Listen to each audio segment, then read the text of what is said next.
This student lives a double life, one fueled by exhausting nights. So when he arrives at school, the vibrant social scene is just background noise.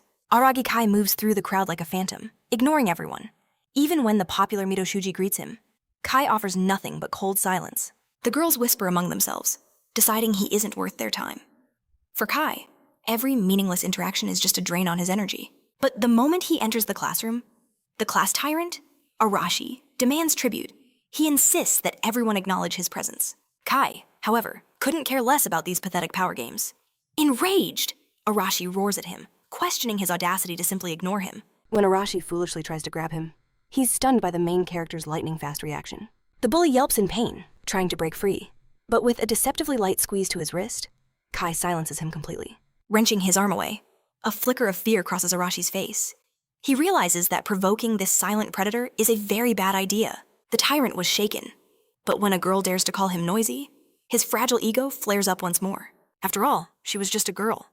But then, Murray stepped forward, a member of the disciplinary council. Her authority was absolute. The bully retreats to his seat, propping his feet up in defiance. But what these clueless students could never understand is that Kai's bone-deep exhaustion was born from a forbidden life lived in the shadows. A vicious criminal thought he'd escaped the law, but he couldn't escape the cold steel of Kai's blade. This is his true calling. Naturally, Kai would never unleash his deadly skills in a place like this. But in that instant, everything changed. A chilling premonition shot through him.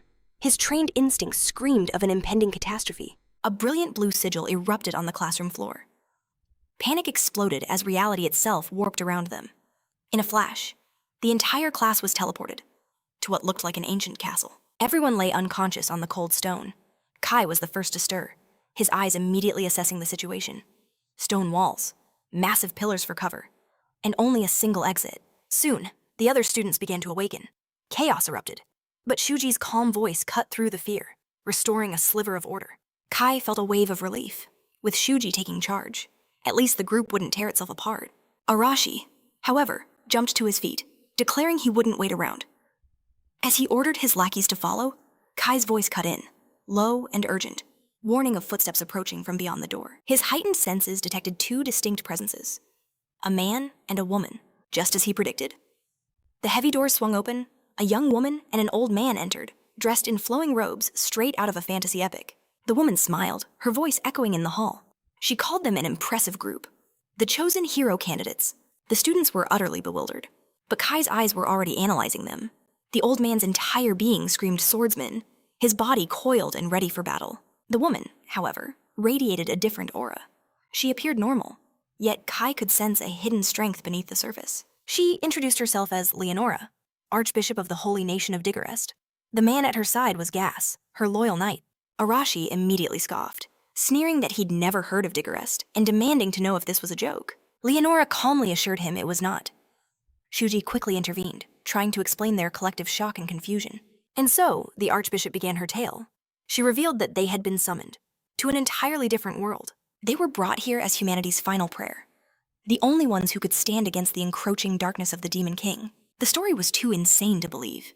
Gas's voice cut through the air like ice, warning Arashi to show proper respect to their nation's saint. But Arashi wasn't intimidated. In a flash, Gas's blade was drawn, only to be halted by a single word from Leonora.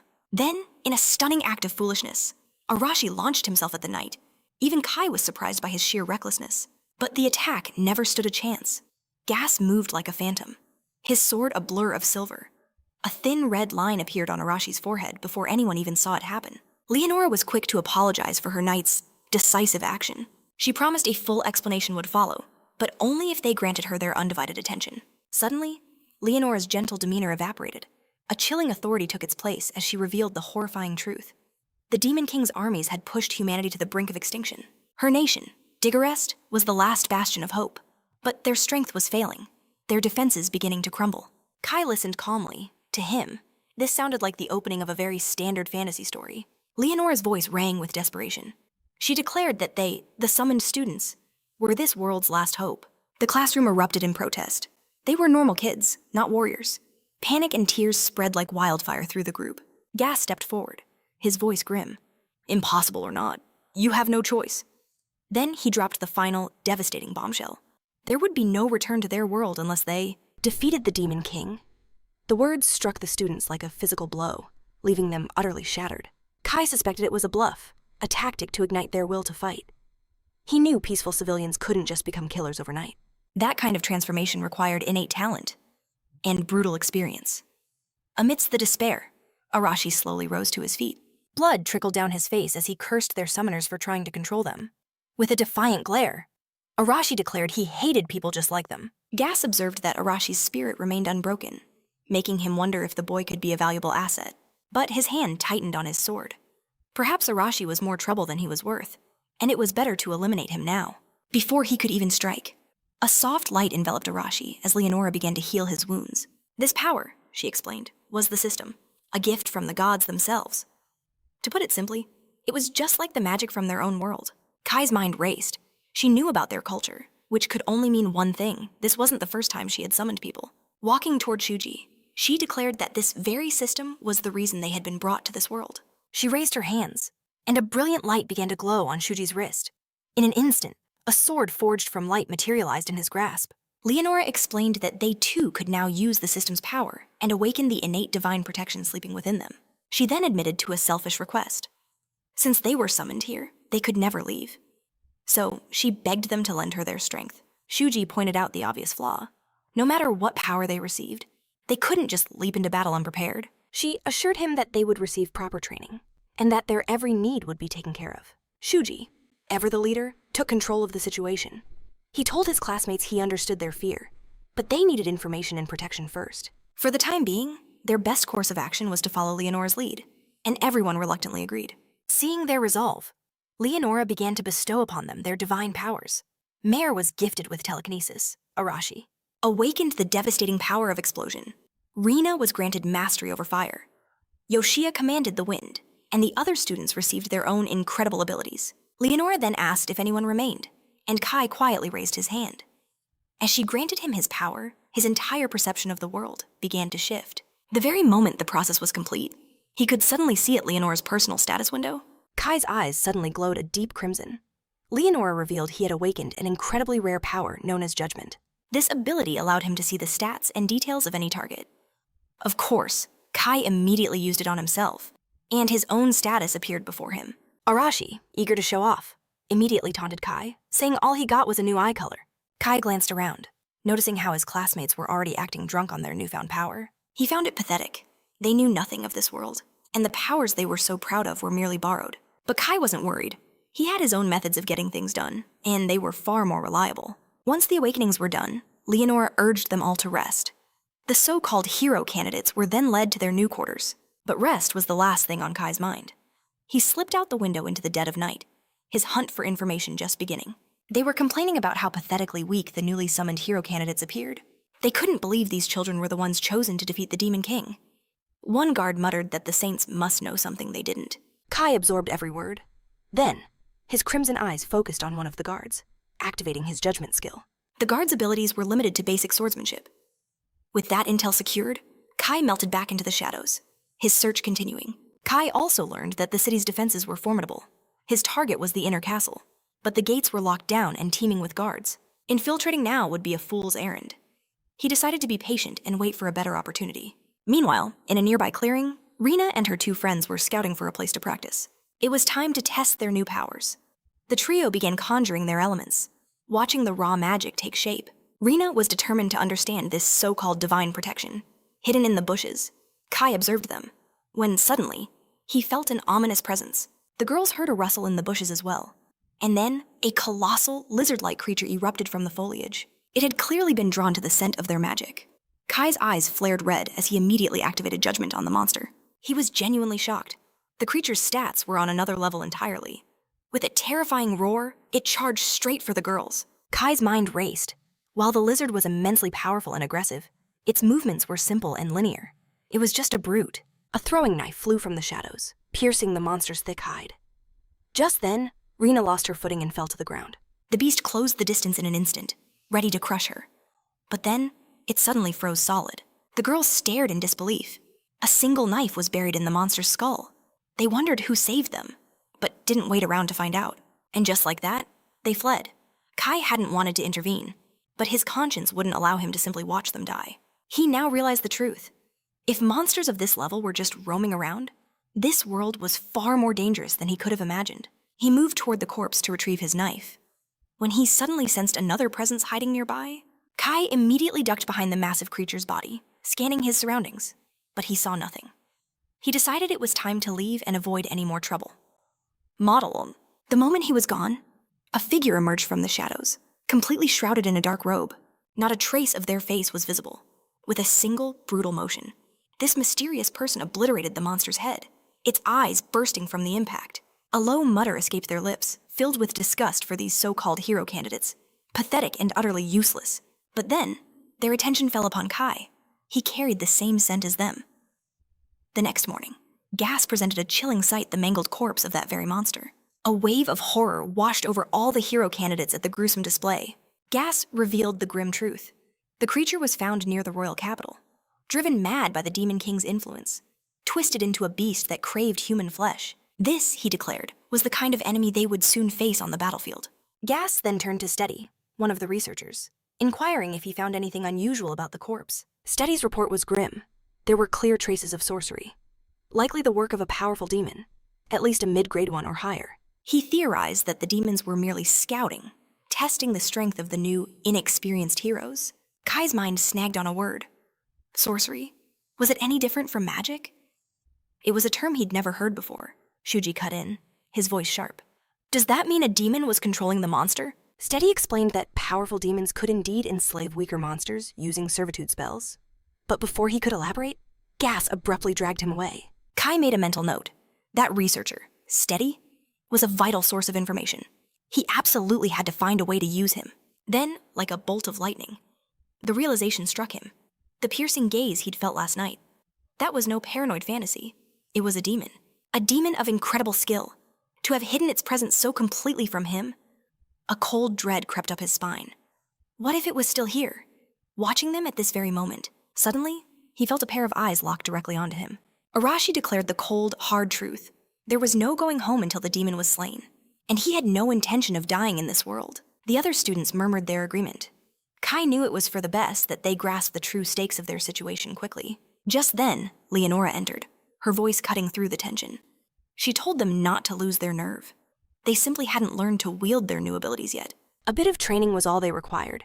As heroes from another world, their rate of growth would be on a completely different level from the locals. A grueling week of intense training passed in the blink of an eye. Kai, however, spent his days immersed in the library, having already mastered this world's language. To be honest, the fact that they could all communicate so seamlessly still felt profoundly strange to him. His judgment ability wasn't suited for combat, so he was excluded from battle training. But this granted him unrestricted access to the library. Yet, he found the archives suspiciously lacking in information about this kingdom's history, its culture, or the demons themselves. The top 5 students had already distinguished themselves: Narumi, who commanded wind; Arashi with his devastating explosions; Kaki and her telekinesis; Hashimoto, who controlled the earth; and Reina, the mistress of flame. But there was another whose power was growing at an exponential rate. That person was Shuji. In mere days, his swordsmanship had surpassed even his own instructors. Kai used his judgment skill and saw the truth. Shuji's stats had all soared past B grade, a monstrous leap from being below D grade just a week ago. Suddenly, 2 students swaggered over to Kai, looking for trouble. Kai noticed the looks of scorn from the others. This newfound power was clearly breeding an ugly arrogance within them. One of the boys tried to shove him, but with a single fluid motion, Kai sent him sprawling to the ground. Just then, Leonora and Gas arrived at the training grounds. Leonora announced their progress had exceeded all expectations, and it was time to accelerate their training. Narumi asked if this meant facing the Demon King, but Leonora simply shook her head. For now, they would only practice by fighting real monsters. A nervous tension immediately filled the air. The next day, Gas and Leonora led the entire class of hero candidates deep into a dense forest. Gas explained the combat drills would begin here. This area was teeming with powerful creatures, making it too dangerous to move as a single large unit. For that reason, they would be divided into teams of 2 or 3. The moment the words were spoken, everyone scrambled to form groups, leaving only Kai and the aloof Kaki standing alone. They had no choice but to become partners. Kai observed his new partner. She radiated an aura of confidence and cool indifference, layered with immense pride. Suddenly, her sharp gaze met his. At the same time, Leonore announced a special incentive: the team that slayed the most monsters would be granted a surprise reward. A moment later, the combat drills officially commenced.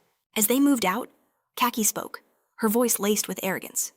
My ability is on another level. I have no need for your help.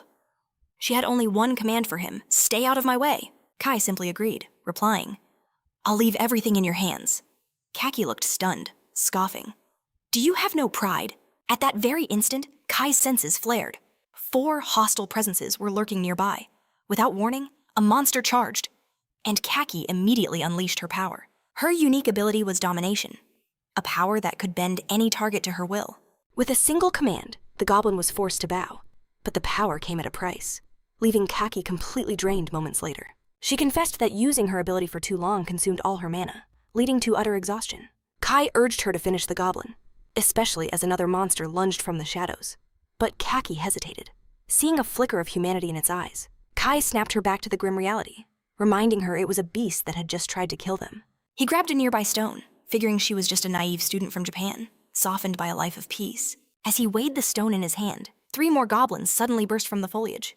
Kaki commanded the goblins to kneel, then shot Kai a look, telling him to help instead of just observing. Kai retorted, reminding her she was the one who ordered him to stay out of it. She let out a weary sigh, then uttered a chilling command for the goblins to snap their own necks. And just like that, they crumpled to the ground, lifeless. Kai was stunned by the cold authority she possessed. She explained that the more complex the order, the heavier the toll. The gruesome sight repulsed her, but Kai offered some stoic words to ground her. She wondered how he could remain so composed without any abilities of his own. Kai simply told her not to worry, that staying calm was his specialty. He then asked if she wanted to retreat, sensing her fear might be taking over, but her pride flared, and she immediately refused.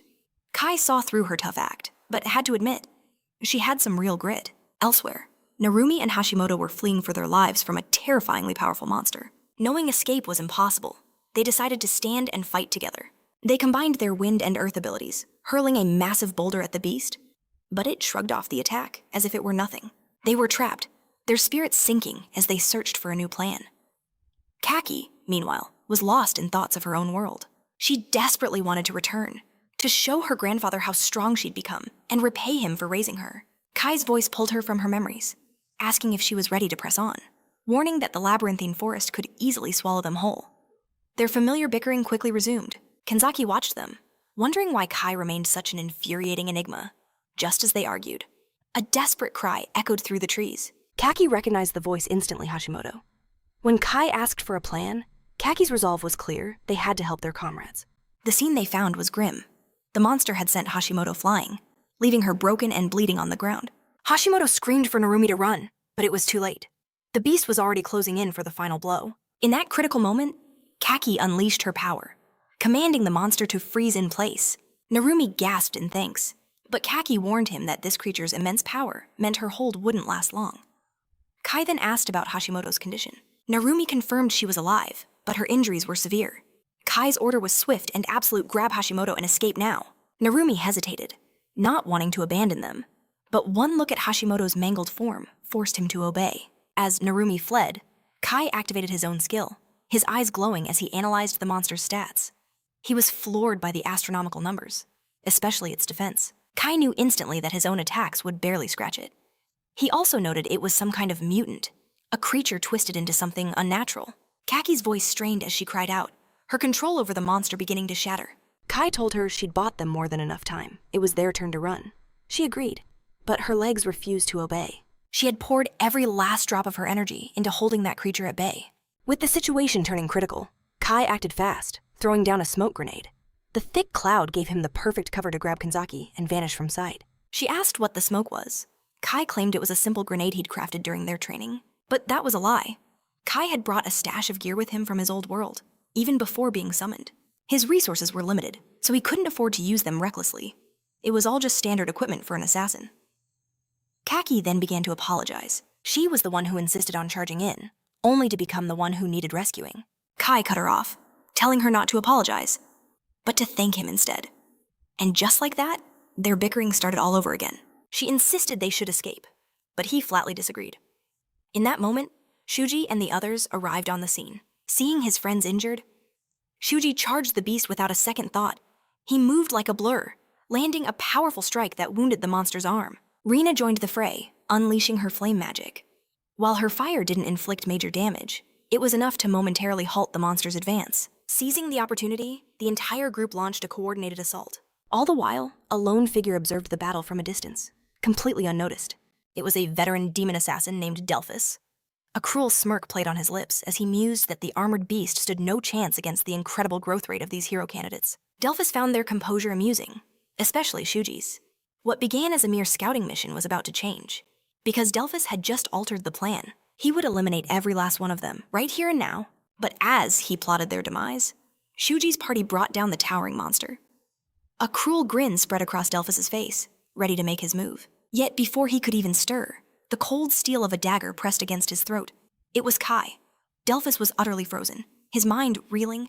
How could he have been detected? A cold sweat broke out on his brow. He couldn't comprehend how Kai had appeared behind him without a sound. He frantically searched for an escape, but Kai was a blur of motion, slicing his legs and slamming him violently to the ground.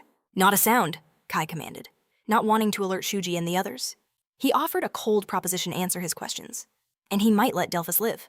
Defiance burned in Delphus's eyes, but he knew Kai held all the cards. Kai's voice was low. Were you the one watching me the other night? He revealed he'd sensed their presence from the very beginning. His strategy was simple: let Shuji's group fight as bait to draw out the hidden observer. Kai cut him off, stating he needed intel, as they were strangers in this world. He made it clear to Delphus, "You will answer everything I ask." Delphus just smirked, refusing to speak. In response, Kai slashed his hands, repeating that cooperation would be the easier path. Delphus simply warned him, "Don't you dare underestimate me." In a final act of defiance, he swallowed a hidden poison, and the life faded from his eyes instantly. Kai realized then that the Demon King's forces would be a truly formidable enemy. At that moment, Kaki appeared, her face a mask of shock at the sight of the body. Kai asked how long she had been there. She replied she'd seen everything since he was on the ground. Kai explained the dead man was an assassin from the Demon King's army. He revealed the monster they fought was just a diversion, and even the first lizard creature was part of his trap. A chill ran down Kaki's spine. The Demon King was already making moves to eliminate the hero candidates. She had to ask, how did Kai sense an assassin that no one else even knew was there? Kai saw no reason to hide the truth any longer. He confessed that his family walks the path of shadows, the business of assassination. He could simply smell a killer from the same trade. The revelation left Kaki completely speechless. Kai told her it was her choice to believe him or not. He then asked her to keep this a secret, especially with the others already on edge over Hashimoto's condition. She silently agreed. Kaki then remarked that she never realized he cared so much about them. Kai simply replied that they weren't accustomed to the battlefield the way he was. Across the clearing, Hashimoto was in critical condition, laid out on the ground and severely wounded. The other hero candidates gathered around her, their faces pale with worry. A student named Hano stepped forward, her hands glowing with healing magic as she tended to Hashimoto's wounds. Everyone watched in awe of her incredible power. Hano soon delivered the good news: Hashimoto would make a full recovery in about an hour. Meanwhile, some of the hero candidates were celebrating Shuji's role in defeating the monster. Just then, Leonora and Gas strolled in casually. The students immediately confronted them, demanding to know where they'd been during the life-or-death battle. Gas explained coolly that he had been observing them the entire time. He stated bluntly that it wouldn't be proper training if he intervened at every sign of trouble. Shuji shot back, pointing to Hashimoto's grave injuries, shouting that she could have died, but Gas was unmoved, explaining that risking one's life is a fundamental part of any real military drill. He laid out the harsh reality. This was the kind of enemy they would face, and they needed to abandon their weak complaints. Shuji wasn't finished, questioning why an armored monster appeared in an area that was supposedly filled with weaker beasts. Leonora interjected, suggesting it must have been the work of the demon assassin. As such, a creature should never have been in this territory. Unaware that Kai had already neutralized the threat, Gas and Leonora decided to reinforce their defenses. But Leonora wasn't done. She added that they would have to drastically increase their training regimen. She told them with chilling bluntness that at their current strength, they would all be annihilated. Her words sent a wave of fear through the group. Shuji tried to reason with her, but she was adamant. Becoming overwhelmingly strong was their only path to survival. Arashi, however, had heard enough.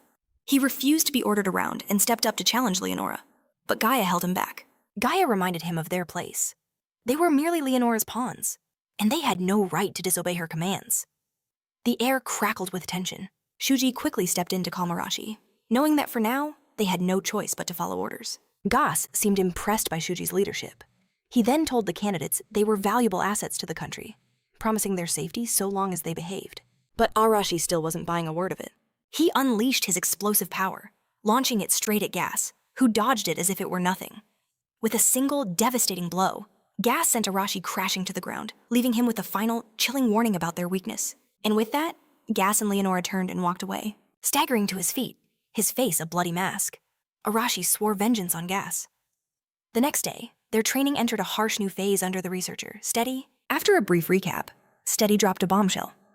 Their next trial would be a life-or-death battle against monsters in his private research facility. He revealed the chilling truth: the facility was teeming with abominations he was personally breeding for his experiments. Without another word, the drill began, throwing the hero candidates into a desperate fight for survival. But Gas noticed something strange. Amidst the chaos, everyone was unnervingly calm. Shuji tried to intervene, insisting the monsters were far too powerful. But Steady's resolve was like iron. He stated that Leonora's orders were absolute, and she demanded nothing less than the harshest training imaginable. Steady added that in a real battle, failure is not an option. He stressed that their will to survive was their ultimate weapon. When Shuji questioned if willpower was enough, Steady explained that proper training could shatter their limits, unlocking entirely new abilities. Just then, Gas stepped in. Revealing his judgment ability allowed him to see a new power awakening within Shuji. Shuji was stunned. He immediately turned to Steady, begging for a chance to test this newfound strength. Intrigued, Steady agreed. Shuji unleashed his power. In a blinding flash, he cleanly severed the monster's hand and head. Gas knew instantly. With an ability like that, armored beasts would no longer pose a threat to Shuji. He even wondered if his own judgment had grown stronger. Guy, however, noticed Arashi had also awakened a new power, but was keeping it hidden. That very night, cloaked in shadows, Arashi forged a dark plot. He would kill Gas, capture Leonora, and force her to reveal the path back to their world. He wasn't alone. Several other candidates, desperate to escape this hell, pledged their loyalty to his cause. Arashi then approached Narumi, sensing his growing despair, and offered him a place in their rebellion for a greater chance of success. Though Narumi hesitated, he ultimately agreed to join their coup. The next morning, Guy found Shuji training with ferocious intensity. Shuji confessed that despite his growth, he still felt hopelessly weak and craved more power. Guy argued that Shuji's current strength could already overwhelm half the knights in the kingdom. But for Shuji, it wasn't nearly enough. He insisted that this power was meaningless if he couldn't defeat Gais and protect everyone. Guy then changed the subject, asking for Shuji's true opinion of Leonora and Gas. Shuji replied that while they were clearly pawns in a larger game, he trusted they didn't wish them any real harm. Guy pressed further, asking if Shuji was prepared to die for this cause. Shuji's resolve was absolute. He declared he would become this nation's hero and be the one to finally strike down the Demon King. In exchange, he would negotiate for the safety of all his friends. But Guy wondered if Leonora would ever permit such a bargain. As if on cue, Leonora and Gas appeared. She announced her departure, leaving Steady in complete command of their training. Steady accepted without question as the two leaders departed. Later on their journey, Gas finally voiced his doubts. Leonora calmly asked for his reasoning. Annoyed, Gas told her to stop playing games and be direct. He revealed Arashi's sinister plot, but Leonora simply confirmed she already sensed a rebellion brewing. Gas demanded to know her plan. Her reply was chillingly simple. She was merely curious to see what they would do. Gas warned her that a rebellion of heroes could spell disaster, but Leonora remained completely unfazed. Knowing they could never match her power, she proposed establishing an undeniable hierarchy to utterly crush their rebellion and dismantle their will to fight. Leonora also mentioned other suspicious activities she'd observed, but for now, she chose to let them play out. That night, Kai battled another monster. He ended it with terrifying efficiency, just as he had on his first night. It took him a mere 13 seconds. Turning his judgment ability upon himself, Kai confirmed it. He had leveled up. Suddenly, a new threat emerged from the shadows. His blades glanced harmlessly off its hide. This was the perfect chance to test his newest skill. He activated his new power, an ability that allowed him to perceive a target's fatal flaw. The moment he found it, the monster was annihilated. A decent skill. But Kai knew it wasn't nearly enough to survive this cruel world. He needed to become overwhelmingly powerful. More beasts swarmed him, but he cut them down with pathetic ease. He craved a worthy opponent, someone to truly test his limits. And just then, he heard footsteps. He saw Kaki emerge from the tree line and asked why she was out so late. She confessed she'd come looking for him when she found his room empty. Kai told her to leave, warning that the forest was far too dangerous at night. He was used to the darkness, but she was not. She cut him off, demanding to know what he was doing out here. Kai simply said he was testing his new abilities. Kaki asked what his new power was, but Kai just teased her. That's when she finally admitted the real reason she came. She was worried about him. Her own confession seemed to catch her off guard. A deep blush spread across her face as she frantically tried to make excuses. But their conversation was cut short. by a plume of black smoke staining the horizon. A fire. Their own dormitory was engulfed in flames. They raced back, only to find a scene of utter chaos. Their candidates were already locked in combat with monsters. Narumi breathed a sigh of relief seeing them arrive. He explained he'd awoken to a nightmare of fire and beasts crawling everywhere. Kai's mind raced. This was no accident. It was a human attack, and the mastermind had to be close. Find whoever is behind this and capture them, Kai commanded. Just then, a figure appeared on the rooftop. It was Steady, confirming their fears with a chilling smirk. In that instant, it all clicked for Kai. He finally understood how the monsters had appeared. Steady gloated that these monsters were all from his lab. He'd even fed them special medicine to amplify their power, because their original forms were just too pathetic. Kai demanded to know his objective. What could he possibly gain from slaughtering the candidates? Steady explained it was a direct order from the highest authority. He was tasked with eliminating every single candidate, even if it cost him his position. He smiled, claiming it was nothing personal against them, but unfortunately for them, he had to kill them all. They asked if Leonora was behind this. Steady scoffed. Of course not. That vixen would never give such an order. This was a command from the Demon King. He was a spy for the Demon King all along. Steady revealed that if he succeeded, a prestigious research position in the demon realm awaited him. Kai confronted him, asking if he'd fallen so deep into darkness that only researching monsters mattered anymore. Steady simply replied that monsters were beyond human comprehension. With a flick of his wrist, he ordered his creations to attack. Kaki unleashed her power to stop them. But it was futile. Her spell shattered like glass as the beasts charged right at her. In a flash, Kai leaped in to save her, a move that greatly intrigued Steady. He was amazed by the power Kai was hiding. Kai became a blur of motion, relentlessly cutting down one monster after another. He took down almost a dozen of them in mere moments. Steady's face twisted with fury. How could this be? When Kai's own powers were supposed to be weak, Kai activated his judgment skill, scanning Steady and revealing his pathetic stats. But one detail stood out.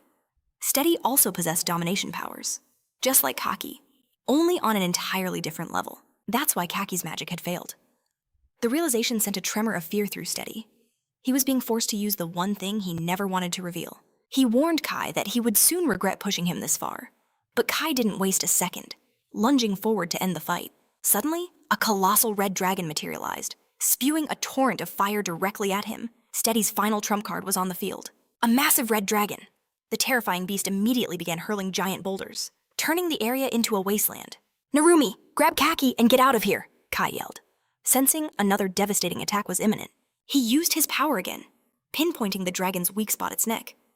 He tried to strike, but his attack lacked the force to pierce its thick scales. Just then, Arashi arrived on the scene, launching his own attack. He boasted about his strength, only to be swatted away by the dragon's powerful tail. Kai called out that they needed to team up to defeat this monster. Arashi scoffed, asking why he would ever need help. So, Kai explained the situation. He could identify the weak points, but he lacked the raw power to land a decisive blow. Arashi stubbornly declared he didn't need a novice's assistance. But there was no time to argue, as the dragon attacked once more. The dragon unleashed another torrent of fire at Arashi, finally forcing him to swallow his pride and agree to cooperate with Kai. Kai quickly relayed the target a specific scale on the dragon's neck. The plan was simple. Kai would act as a decoy, and Arashi would strike the vital point. Kill them both, Steady commanded. The massive creature charged, but Kai skillfully drew its attention. Arashi seized the opening, striking the weak point with all his might. The colossal dragon crashed to the ground, defeated. With the dragon slain, Kai turned to Steady and taunted. Are there any other tricks left in your bag? Steady bluffed that he still had more monsters, only to learn that Shuji and the others had already wiped them all out. Panicked, Steady attempted to escape, but Narumi swiftly captured him. Kai's voice was ice cold as he demanded that Steady tell them everything. Being a coward, Steady agreed immediately. But before he could utter a single word, his body turned a deathly purple, and he collapsed as he had been bound by a curse, designed to kill him the instant he tried to reveal any information. The next day, the candidates confronted Leonora upon her return, since she was the one who put Steady in charge. She apologized, explaining she never imagined such a weak demon tamer could cause so much damage. The candidates were stunned. She knew he was a demon tamer the entire time. They questioned why she would knowingly place a demon tamer so close to them. Leonora defended her actions, reminding them she had warned their training would be hell. This, she claimed, was simply part of it. Gas chimed in, mocking them for being careless enough to not notice a fire at night. Leonora then announced their next destination, the royal capital. The visit to the royal capital was for a grand public parade, where the hero candidates would be introduced as the main attraction. That evening, they all departed for the capital, making camp in a field once a night descended. While eating, Arashi told his followers that the 30 accompanying soldiers were weak. He declared it was finally time to put their plan into action. Convinced the soldiers were nothing more than fodder, He ordered a follower to summon Narumi's faction, but from the shadows. Kai heard every single word. He saw the thin security too, but understood it wasn't weakness, it was confidence. Gas and Leonora believed they were untouchable. Kai approached Shuji, sensing a need for an ally. That night, under the cover of darkness, Arashi and Narumi held a secret meeting in the forest. The moment they moved to strike the guards, Shuji and the other candidates appeared, blocking their path completely. Shuji exposed his entire plan to assassinate Leonora and Gas. The revelation left Arashi utterly stunned. How could his perfect secret have been leaked? The others pleaded with Arashi, insisting there had to be a way besides cold-blooded murder. Arashi scoffed at their words. He sneered at Shuji, demanding to know his grand plan, if he even had one. Shuji declared he would become a pawn, defeat the Demon King, and guarantee their survival. But Arashi rejected his idealistic nonsense. He ordered Shuji to get out of his way, but they held their ground, refusing to yield.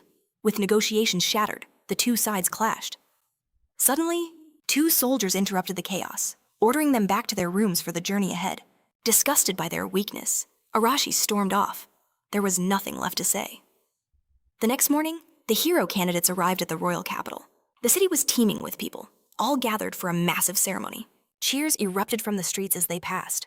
The people's faith in the heroes was palpable. Inside, the Holy Knight Rayus welcomed them, urging them to recover their strength. The candidates were stunned by the royal treatment. Luxurious beds, steaming baths, and a feast fit for kings. But Kai's mind was elsewhere. He needed information. But the castle was swarming with guards. He spotted Rayus, the Holy Knight. Rayus was boasting to his men about the candidates' power, far exceeding anyone their age. A soldier voiced his concern that the hero's presence would surely provoke the demons into attacking. But Rayus dismissed his fears, confident the candidates could handle any threat. Kai's instincts screamed that something was wrong. He decided to investigate the city himself. That night, he slipped into a local pub, ordering a drink. The tavern was buzzing with talk of the heroes, most people dismissing them as ordinary kids.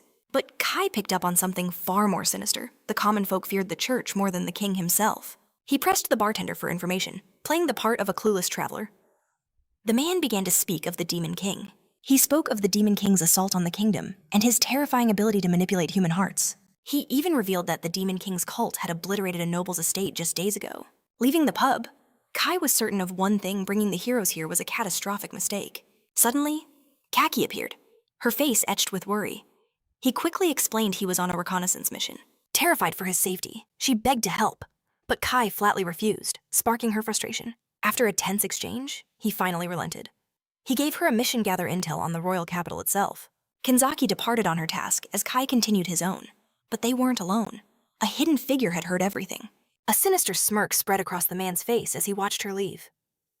Meanwhile, Kai returned to his room empty-handed after a long and fruitless search. He found no clues, but he sensed a new enemy lurking in the shadows. Just then, a commotion erupted in the hall. He stepped out to find the other candidates in a panic. He demanded to know what happened, and a chilling realization washed over them. Kaki was gone. No one had even noticed Kai was missing either. When they questioned him, he played dumb. Shuji correctly guessed that Kaki was no longer within the castle walls. With dawn breaking, they had to move fast. The candidates split up to search the city, and Kai found the first clue: her student ID, abandoned on the cold street. But the instant his fingers touched it, it was a trap. 4 masked assassins lunged from the shadows. But Kai moved like lightning, disabling 3 of them in a single breath. He confronted the last man, mocking their clumsy, amateurish attack. The final assassin was frozen in sheer terror. Kai's voice was ice as he demanded answers. Meanwhile, in a dark, unknown fortress, Kaki was bound and interrogated. But despite their threats, her lips remained sealed. They relentlessly pushed for information on the heroes, realizing she would never break. One of the thugs tore away her shirt in frustration, but they failed to notice a silent presence that had already infiltrated their lair. Kai activated his judgment skill. A single glance told him everything. These kidnappers were pathetically weak. How could someone like Kaki be captured by such trash? There was no need for mercy. He ended their lives in an instant. Humiliation washed over Kaki as she was seen in such a state. Kai shattered her chains. But just as they turned to leave, he sensed a powerful presence rocketing towards them. Gene. It was Reigns, a holy knight. He lunged without a moment's hesitation. But Kai and Kaki moved like shadows, evading his strike. A chilling smile spread across Rain's face as he declared their deaths were an absolute necessity. But this man was no mere holy knight. He was a general in the Demon King's army. Kai's blood ran cold. With traitors in the capital itself, the kingdom was already falling apart. Activating his judgment skill, Kai saw that Rain's power was on another level. He was a perfect all-rounder, a master of combat. Steel screamed against steel as they clashed again. Kai narrowly dodged the blade, only to face a sudden blast of fire magic, catching him completely off guard. Somehow, Kai twisted away from the inferno. Unfazed, Rains wreathed his sword in flames, confidently declaring that it was all over. But Kai's next move was faster. He drew his pistol, and a single, decisive shot echoed through the alley, striking Rains in the head. The general dropped, his life extinguished in an instant. Kai hated relying on his firearm, especially with his limited ammunition. But he had no other choice. He knew then that he had to master close-quarters combat if he hoped to truly survive in this brutal world. Kaki stared in disbelief at the gun in his hand. She confessed it was terrifying to know a classmate was carrying something so deadly. Kai simply stated it was standard equipment for an assassin. After she thanked him, he asked why she hadn't unleashed her domination ability. Kaki revealed a critical weakness once her hands are bound in chains. Her formidable powers are completely sealed. As they fled, she warned that their entire class was being targeted. But Kai was already a step ahead. He'd extracted that intel from the fourth cultist he'd captured. The man had broken completely, revealing everything. The cult's mission was to eliminate all hero candidates, and he'd even given up Kaki's exact location. Their twisted plan was to use Kaki as bait to lure in and destroy the others. But a far greater mystery remained. Unlike Steady, Kai had survived the death curse. This impossible fact pointed to one terrifying conclusion. A demon was not behind this attack. No, this was the work of humans betraying their own kind. Just as dawn threatened to break, Shuji finally found them. Relief washed over Shuji seeing Kaki unharmed. Kai wasted no time briefing him on the Demon King's cult and the traitors in their midst. The truly terrifying part. Unlike monsters, these enemies wore human faces, making it impossible to know who to trust. This new threat demanded extreme caution. They agreed not to inform Leonora. She would only tell them to handle it on their own. And so, a plan was forged. They would gather every candidate and decide their next move together. Suddenly, smoke erupted from the ground. More cultists materialized from the mist, surrounding them completely. They braced for the inevitable clash. And they weren't the only ones. Across the city, every other group of hero candidates was now cornered by the same assassins. Kai's eyes scanned the ambush. 6 enemies. Their stats were lower than the general's, but they were still a threat. The 6 men charged. Kaki unleashed her power, freezing them in their tracks. In that single moment, Kai moved, piercing each of their heads with a deadly knife for a swift end. Shuji felt his stomach turn, watching them kill humans so effortlessly. He tried to protest, but Kai's sharp words cut him off. They are the enemy, Kai stated coldly. It is as simple as that. Just then, a surviving cultist lunged at Shuji. Shuji tried to reason with him, but the man only screamed about serving his master. Kaki prepared to intervene, but Kai held her back. This kill, Kai decided, had to be Shuji's. With a sharp clang, Shuji shattered the man's sword and urged him to surrender if he valued his life. But the cultist was a fanatic. He refused to give up, launching a desperate attack that sliced open Shuji's hand. In response, Shuji's blade slashed across the man's chest. As the cultist whimpered in pain, Shuji wanted to just leave him there to die. But Kai's voice was like ice. Eliminate the threat now, or it will return to haunt us. Shuji hesitated. But in the end, he did exactly what Kai ordered. Elsewhere, Arashi and his group had already finished dealing with their own ambush. Arashi mercilessly executed the final attacker with his unique power. But Rina's group was struggling. Their hesitation to kill humans was getting them injured. Then, as if summoned by the chaos, Leonora appeared from nowhere, asking if their performance deserved a passing grade. The cultists seethed with rage at her appearance. She just smiled. You're my precious candidates. Of course I'd come help when you're in danger. One of the men scoffed. You're alone without your knight. You're powerless. Leonora just laughed, taunting them as amateurs seduced by the Demon King's empty words. To her, they weren't even worthy of being called enemies. Enraged, all of them charged her at once, but Leonora merely lifted a hand, and her domination power slammed them all to the ground. They were utterly paralyzed. Rina gasped in shock, realizing her power was just like Kanzaki's. Don't you dare compare my ability to that child's, Leonora snapped. My domination is superior in every conceivable way, from its range to its raw power. So Rina asked why she bothered to save them. A smirk played on Leonora's lips. I did mention something about a passing grade, didn't I? The pinned men began to babble, thanking her for her overwhelming power. One even grabbed her dress, pleading for mercy, begging her to set him free. Leonora glanced down at the pathetic man. Then she apologized for the fact that he was still breathing. With that, she turned her domination power on her own students. Her command was simple, her voice absolute. Kill the men lying helpless on the floor. Against their will, the candidates' bodies became puppets, executing the helpless men in a grim dance of death. This was the terrifying power of Leonora. From a safe distance, Kai and Kaki witnessed the entire massacre. Kaki was frozen in absolute shock. To control so many people at once, over such a vast area. Leonora's power was on a completely different dimension. 12 hours later, the candidates reconvened in the hall. The atmosphere was heavy, many of them still visibly shattered by what they'd been forced to do. Narumi's voice rang with fury.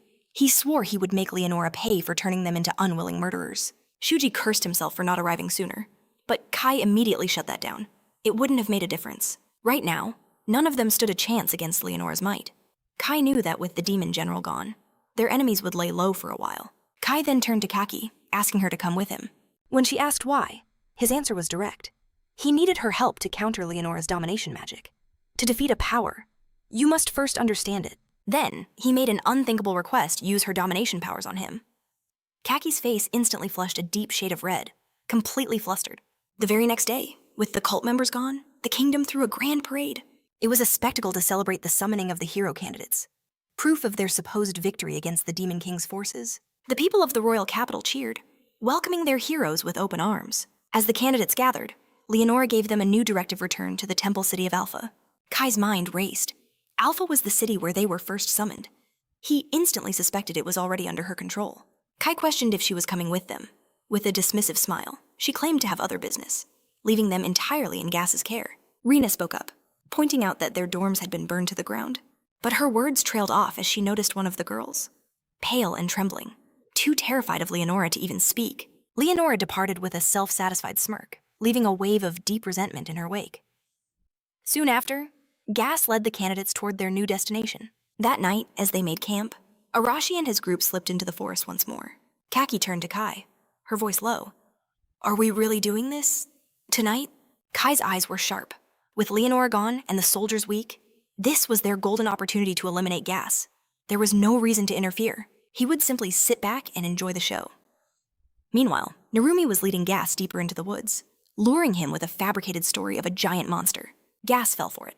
Hook, line, and sinker. A monster so close to the royal capital was a threat he had to investigate. Suddenly, Arashi exploded from the shadows, striking Gas from behind with his full power. Caught completely off guard, Gas took the blow, blood erupting from the wound. Arashi smirked, remarking that even his strongest attack wasn't enough to finish the old man. As Gas struggled to his feet, he took another step, right onto a hidden landmine. The world erupted in a fiery explosion, sending his body flying. Arashi's grin widened. The entire ambush was a trap laid specifically for him. Gas barely managed to shield himself with mana, but the damage was severe. He stared at Arashi, his voice filled with bitter disappointment. I never expected this kind of betrayal from you, he gritted out. In that moment, Arashi's entire crew emerged from the trees, surrounding the old warrior. Realizing the gravity of the situation, Gas launched a brilliant flare into the night sky. From their vantage point, Kaki and Kai saw the signal pierce the darkness. Kai scoffed under his breath. It seemed Arashi had made a critical miscalculation. That light ball was a distress signal. Soldiers instantly spotted it and rushed toward the chaos. But they would never arrive. Kai moved to intercept them, cutting down every single one. Back in the forest, Gas was being overwhelmed. The combined assault of the candidates was too much for him to handle alone. It wasn't long before he lost an arm, his body a canvas of blood and exhaustion. Arashi gave a cold compliment. You're surprisingly tough, for an old guy. Narumi mocked the distress signal, assuming Gas was just buying time, but Gas just replied, There's no need for that anymore. And just then, a figure strolled into the clearing, a casual smile playing on her lips. My, Leonora observed. It looks like Gas is in quite the predicament. The other candidates froze, their faces a mask of pure shock at her sudden appearance. Elsewhere, Shuji, Reina, and the others found Kaki, who was using her domination power to restrain a group of soldiers. She claimed she was just following orders, but they knew better. Kaki was not the type to follow anyone blindly. Just then, Kai appeared from the shadows. She's following my orders, he declared coolly. Shuji reeled in shock, learning Kai was the one who had slaughtered the guards. Kai explained that with Arashi busy fighting Gas, he simply took care of the reinforcements himself. For Shuji and the others, the horrifying truth of the night's events finally clicked into place. He demanded to know if Kai had teamed up with Arashi. Kai's response was simple. He was merely doing what he wanted. He then told Shuji to stop bothering him and focus on Arashi's own desperate battle. With their mission clear, Shuji's group raced to find Arashi and the others. Leonora turned to the defeated Gas, a cruel smirk on her face. "You are losing this fight." Gas could only agree, admitting that the relentless march of time was a foe he could not defeat. But Arashi stepped forward, his eyes blazing with defiance. He declared he wouldn't just run with his tail between his legs. One of the candidates glared at Leonora, asking, "Are you the one controlling them?" Leonora casually explained that certain conditions had to be met first. She revealed her control was weaker against those with immense mana reserves, making their will harder to break. However, for warriors who relied solely on brute force, never bothering to master their own mana, they were nothing more than puppets for her to command. "You coward!" Arashi roared. "You'd never face us in a direct fight." Leonora simply smiled, unfazed. "I will deal with you all myself," she announced, her voice dripping with contempt. "I will break your fangs." In an instant, Arashi shot towards her like an arrow, but Leonora's speed was on another level. She summoned a colossal boulder from the earth, sending him hurtling backward. Following that, she masterfully wielded fire, water, and wind, effortlessly crushing the remaining candidates. Out of nowhere, Narumi dove from the sky, snatching Arashi from the fray. At that very moment, Shuji and his team finally arrived. "Arashi, stop this madness," he yelled. "What do you hope to gain by fighting like this?" But Arashi was beyond reasoning. He dared Shuji to stop him by force, declaring he despised Shuji's naive pursuit of peace. Shuji then faced the others, asking if they shared that sentiment. Rina didn't hesitate. She stepped to Arashi's side, announcing her unwavering support for his cause. All the while, Leonora watched with amusement, laughing at their pathetic squabbling. She pointed out that they were essentially staging a rebellion. "Do you truly believe," she asked mockingly, "that I would forgive you, even if you surrendered now?" Before they could even process her words, she unleashed a massive cyclone that slammed into everyone, leaving them wounded and scattered. Shuji's body tensed seeing his comrades injured, but Arashi snapped at him to focus. He warned that if Shuji didn't commit to this fight, they would all be annihilated. The grim reality finally crashed down on Shuji. There was no peaceful way out of this. He readied his stance for battle, and Rina and the other candidates rose with him. Their resolve solidified. Leonora declared she would now show them the overwhelming chasm between her power and their own. Nearby, Kaki turned to Kai, asking for their next move. Kai calmly replied that they would wait for the perfect moment, right when Leonora began her enslavement magic. That's when he would strike. Until then, Kai said, they had to place their trust in the other candidates. A fire had been lit in the candidates' hearts. They were ready to face the impossible.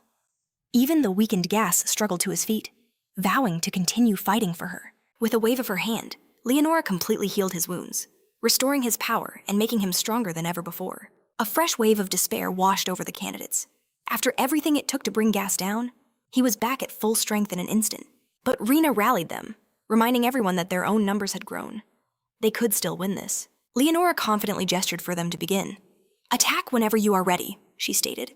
Revealing this entire ordeal was merely a test. "If you cannot even surpass me," she taunted, "then you are far from worthy of being called heroes." And with that, the battle reignited. Gas immediately felt the difference. Facing Shuji and his magic sword was a challenge unlike any before. Leonora blasted Shuji with a torrent of water, but Rina's barrier nullified most of the impact. Even so, the sheer force of the attack left Shuji injured.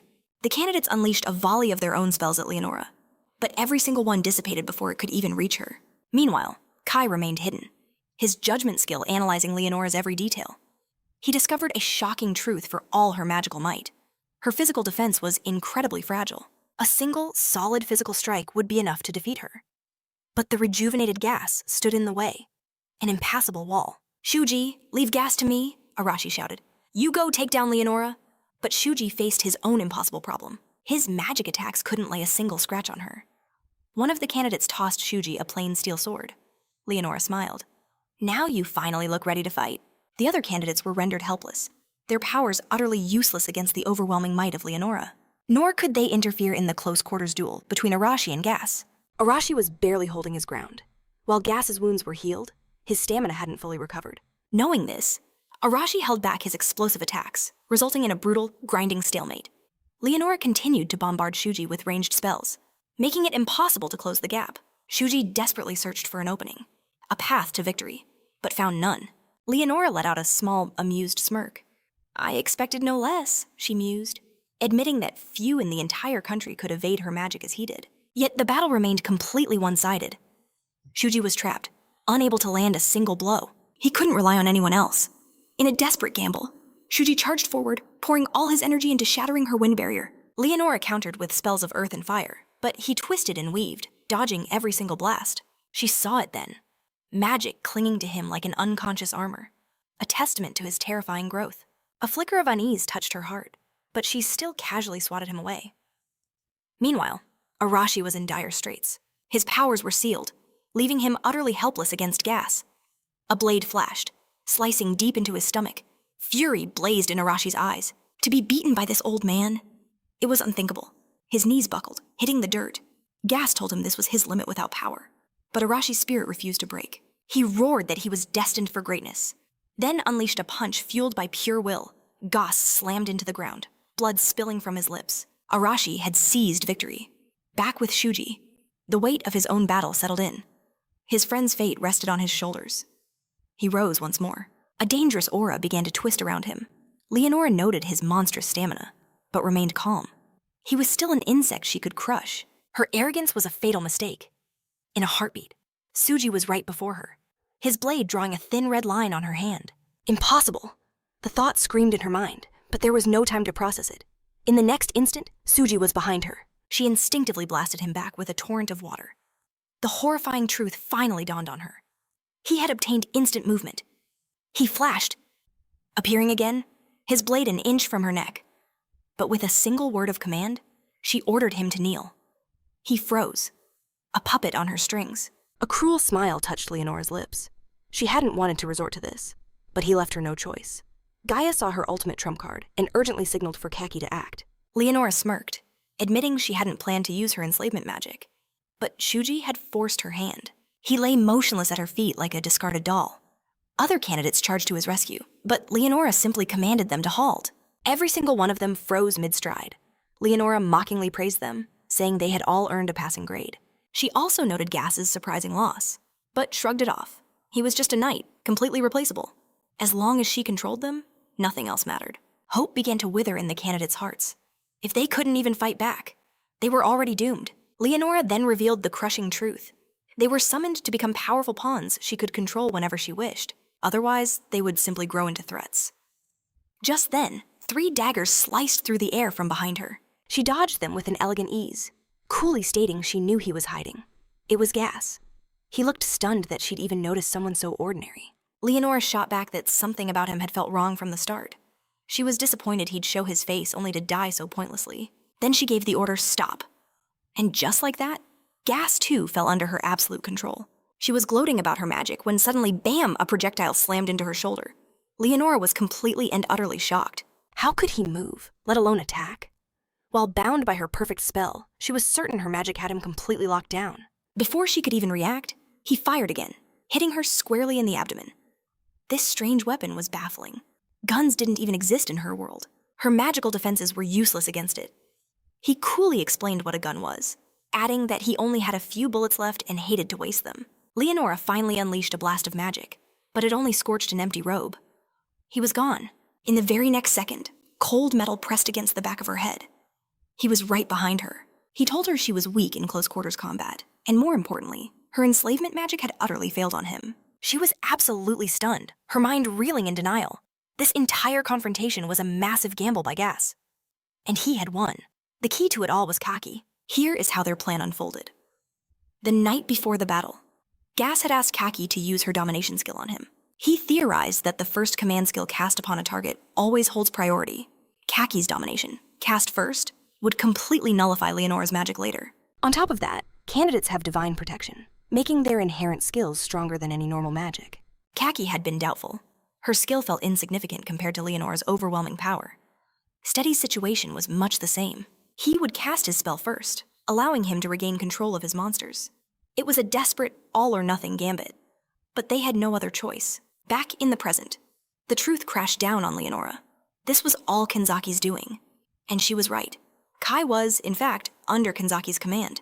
Kai declared that it was over for her, his finger tightening on the trigger. But instead of a gunshot, Leonora was swiftly captured and handcuffed. These cuffs were special.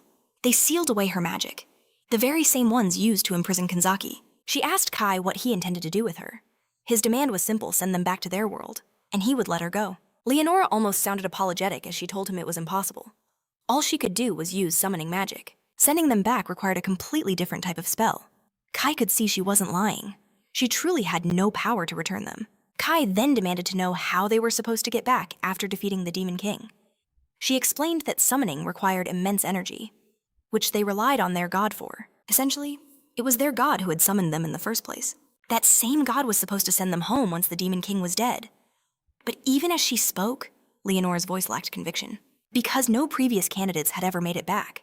They were either killed by the Demon King, or any survivors simply vanished without a trace. After their tense exchange, Kai readied the final blow. But Shuji stepped in to stop him. Shuji revealed his hand. He only played along, believing Leonora could return them home. But since that was a lie, he had no intention of losing his hero status. I refuse to be branded a traitor in this world, he declared. Aren't we traitors already? Kai retorted coldly. Leonora, scrambling for control, promised to forget everything, but Shuji wasn't buying it. Killing a saintess is a grave sin, he warned. We'll all be hunted down for this. Most of the other candidates sided with Shuji's logic. Only Narumi remained loyal to Kai. Shuji conceded that killing Leonora had its merits. But then he posed the critical question, what happens next? Kai seemed to understand Shuji's point, but in a move that stunned everyone. A single, deafening shot rang out. Leonora collapsed, a perfect hole between her eyes. The world froze in an instant. As Leonora's body hit the floor, Kai threw a smoke grenade and vanished like a ghost into the swirling chaos. His comrades could only watch, their shock turning to fury. But Kaki knew the truth. This was all part of Kai's master plan, a chilling conversation they'd had just hours before. Plan A was to capture Leonora and secure a way home. But if that failed, Plan B was to eliminate her. Kai had predicted that if they couldn't return, Shuji's pragmatism would lead him to protect the Saintess. In that scenario, Kai resolved to kill her himself and flee, taking all the blame for the Saintess's death upon his shoulders. It was why he'd purposely left guards alive. Their testimony would point to a single culprit: him. He had instructed Kaki to pin everything on him and then return to the Empire as if she were innocent. Kaki doubted her ability to deceive them all, but Kai was certain. He even advised her to use her unique powers to sway the negotiations. When she asked where he would go, his only reply was, "Don't worry about me." Meanwhile, in a distant, shadowy throne room, a subordinate reported his failure to eliminate the hero candidates.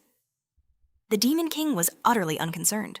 Simply saying not to worry, he knew that inevitably, the heroes would find their way to the front lines. This little game was becoming quite amusing, and the Demon King was savoring every moment.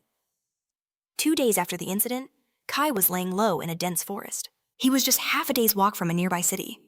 But as the man who assassinated a saintess, walking in broad daylight was impossible. He would have to sneak in under the cover of darkness. His first priority was money, and a tavern seemed like the perfect place to start. Inside the lively establishment, a local struck up a conversation. Kai spun a believable tale about his town being destroyed, and that he was now searching for work. The man offered a perfect solution: become an adventurer. He could take quests from the guild and get paid for his troubles. Best of all, the man added that the guild was so desperate for new blood, they weren't even checking IDs. Kai found an inn for the night, relieved his face went unrecognized. The next morning, he made his way to the Adventurers Guild, observing the rough-looking characters gathered there. At the reception counter, he began the registration process. He was asked for his name, age, and where he came from. Kai provided a new identity siren. He claimed the Demon King's army had razed his hometown. Siren? His old code name from a lifelong past? The receptionist explained the guild system, with ranks from F to A, where higher ranks meant greater rewards. As a complete newcomer, Kai was assigned the lowest rank F rank adventurer. He immediately went to the quest board to find his first job.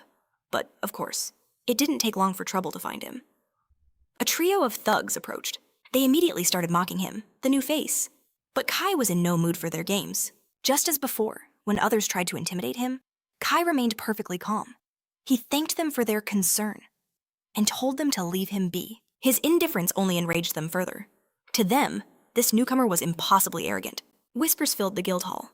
Everyone could see the local bullies were harassing another rookie. Finally, one of them lunged, shouting that he'd teach Kai a lesson. But to his utter shock, Kai caught the incoming fist with zero effort, his grip like steel. The attacker's face went pale with disbelief.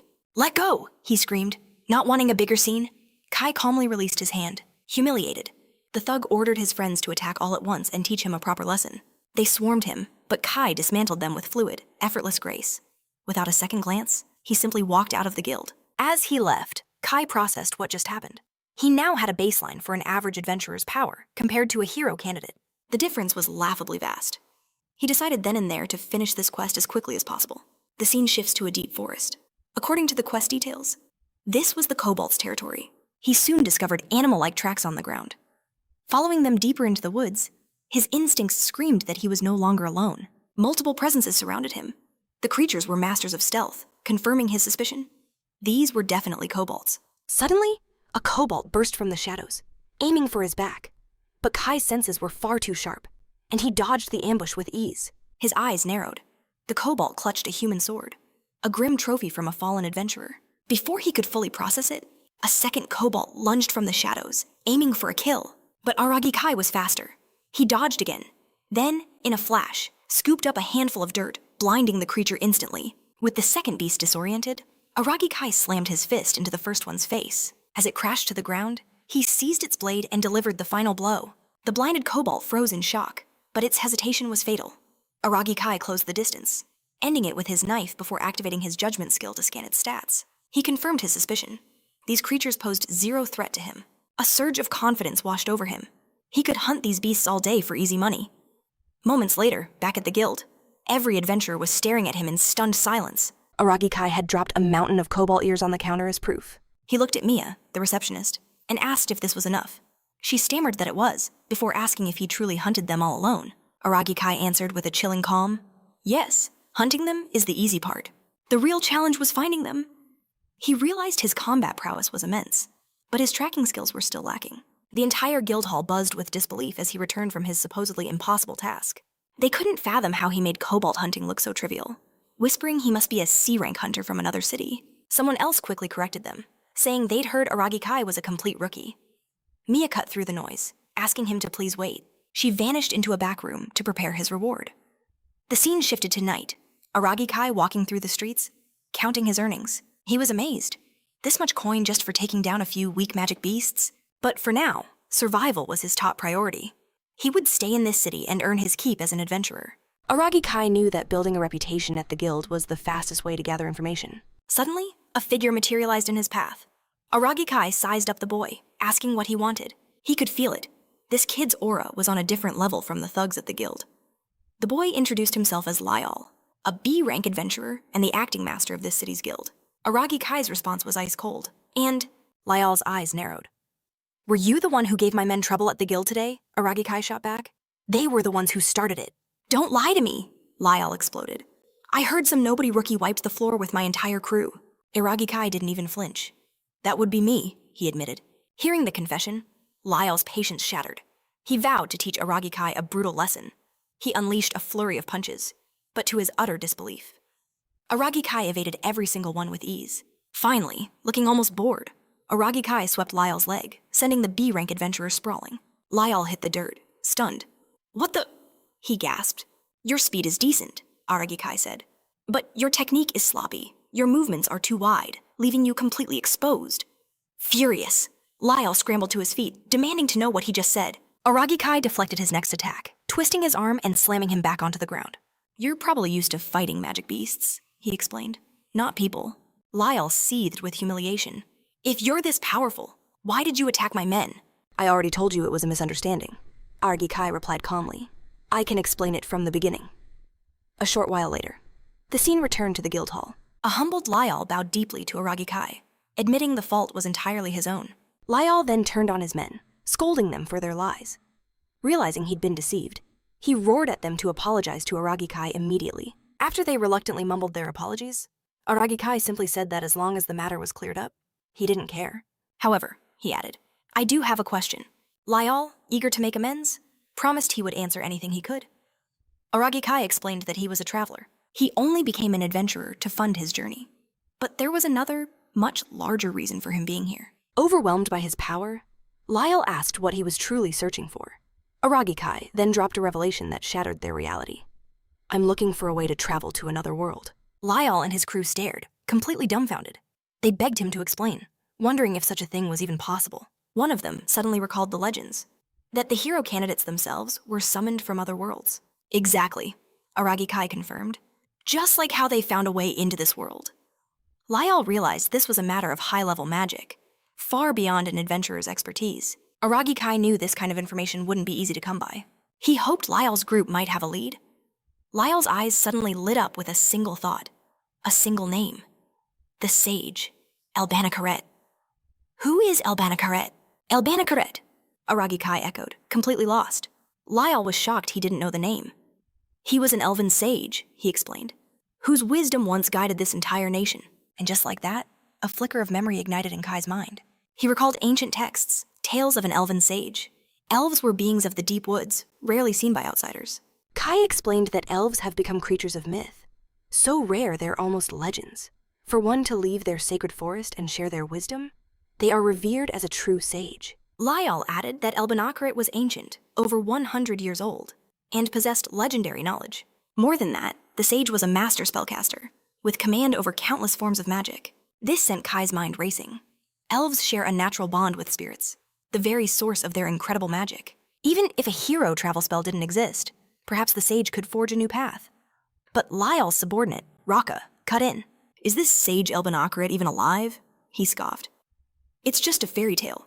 No one has ever seen them, right? Lyall could only offer a hollow laugh, admitting he didn't know for sure. He apologized for the incomplete lead, but to Kai, this was a monumental clue. He assured them the information was priceless. As night began to fall, he announced his return to the inn. Lyall, his curiosity piqued, asked one last question. What will you do once you find a way to another world? Kai simply offered a cryptic smile. Miduji understood the logic. Hashimoto Mari then asked the critical question, when do we depart? The departure is urgent, Heinrich answered. You leave tomorrow morning. He tasked Miduji with preparing everyone for the long journey ahead. Later, as the two walked from the hall, Hashimoto Mari sighed in relief. Against all odds, Heinrich had actually accepted their request. Miduji agreed, admitting he feared their demands were too much. But Hashimoto Mari suspected the knights felt insecure handling the heroes without Leonora.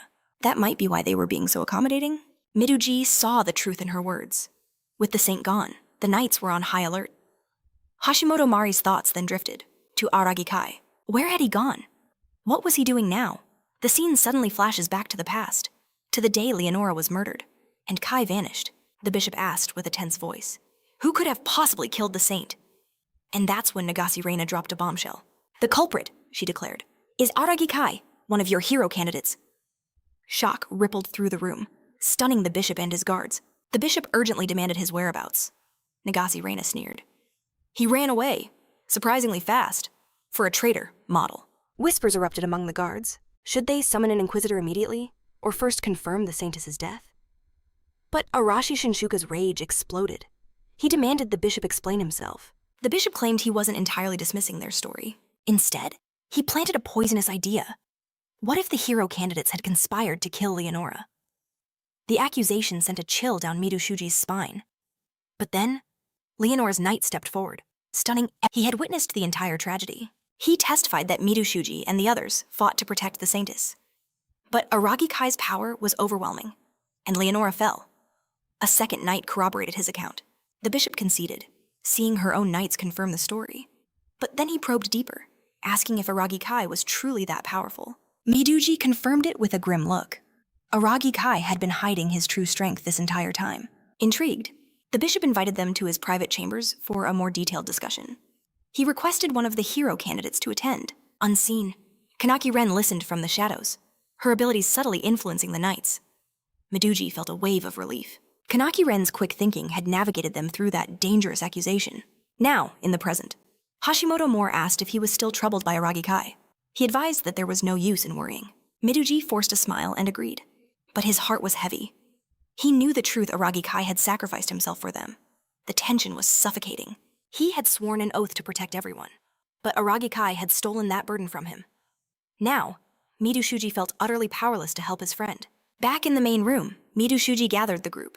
He announced their new orders. They were being deployed to the front line. He ordered all combat-ready personnel to prepare for departure by morning. The air instantly grew heavy with tension. The chilling reality of a true war was finally setting in. Nagasena stepped forward, her voice sharp. It's too late for fear. You chose the path of a warrior, Hano Shiori asked if they would be fighting on the front lines by themselves. Miduji clarified that they would march with the 8th Night Corps, led by the renowned Captain Heinrich. Kenzeki Ren then asked about Aragi Kai. Any news? Miduji's expression hardened. The temple had officially put a bounty on his head. An army of hunters had been sent to track him down, but so far, there was no word on his whereabouts. Sorrow washed over Kanaki Ren's face. Miduji started to comfort her, but Nagasina's harsh voice cut him off. I don't care if that man is a traitor, she yelled angrily. If I find him, I will burn him to ash. Kanaki. Ren was crushed by her words. Her mind was filled with one agonizing question. Why didn't Aragi Kai take her with him? The scene shifts to a dense jungle. The hero candidates, knights, and guards pushed through the thick wilderness. As they went deeper, Arashi Shinuka suddenly froze, his senses on high alert. At that very moment, Honoshi cried out that she was tired. She begged for them to take a break. Hashimoto Moore immediately shut her down. We just ate lunch, no breaks. It seemed their grueling march would continue until dusk. Some of the others began to grumble. They had been walking for 2 straight days with no sign of trouble. Arashi Shunshuka's sharp voice cut through the noise. Halt! The others looked confused. He explained he could sense a magical beast lurking in the bushes. Just then, a knight stomped over to them. He yelled at the hero candidates, demanding to know why they had stopped without permission. Midoshuji explained they sensed a nearby monster, but the knight arrogantly scoffed. I see nothing. He reminded them that they were to follow his orders. And his orders alone. That was the last straw for Arashi Shunhook. He grabbed the knight by the throat, his eyes blazing. What did you just say? The knight, paralyzed with fear, choked out. What are you doing? Even Midoshuji told him to stand down, but Arashi Shonuki roared back. Why should I listen to some worthless knight? Suddenly, an attack shot out from the shadows. Arashi was forced to release the knight and leap out of the way. A magical beast with a rabbit's face and deadly blade-like arms emerged. The guards paled. It's a sharp rabbit, they yelled. Everyone, prepare for battle. But before the guards could react, the sharp rabbits charged. They disarmed the soldiers with blinding speed. One rabbit towered over a guard, ready to deliver the final blow. But then, a massive torrent of fire erupted, incinerating the beast in an instant.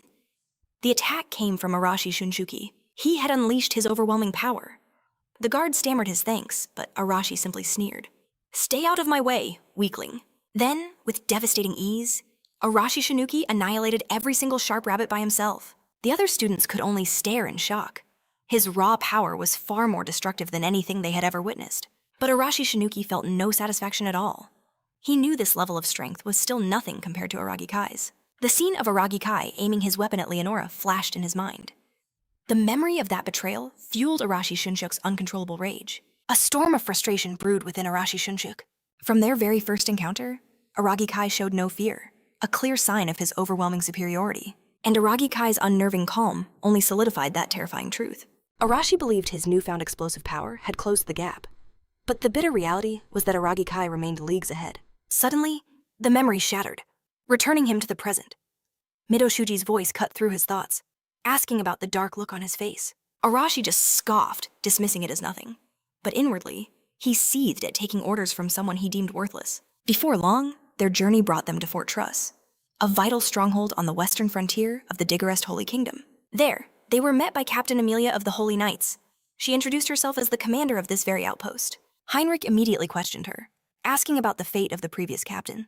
He fell in battle about a week ago, Amelia stated calmly. A chilling silence fell over the hero candidates. Amelia began to offer them rest after their long journey. But her words were cut short by chaos. Sudden shouts ripped through the air. The Demon King's army is attacking. With a surprisingly cheerful smile, Amelia turned to them. It seems there's no time to rest after all. I'm counting on you. Miditoy accepted the command, ordering the heroes to prepare for combat. A fierce determination ignited in Arashi Shinuki's eyes, ready for the slaughter. The warning bell tolled urgently as the demon horde closed in. Max could only stare, frozen by the sheer, overwhelming number of monsters. How can there be so many, he thought in disbelief. Heinrich's voice boomed, ordering the guards to unleash hell before they were overrun. A storm of arrows and blazing fireballs rained down from the walls, as the knights unleashed their fury upon the approaching wave. But despite the devastating barrage, the monstrous tide did not stop. Their roars echoed with a single purpose to annihilate all humans. Miduji watched in awe as they pushed forward, shrugging off fatal blows. Amelia explained coolly that these beasts wouldn't fall so easily.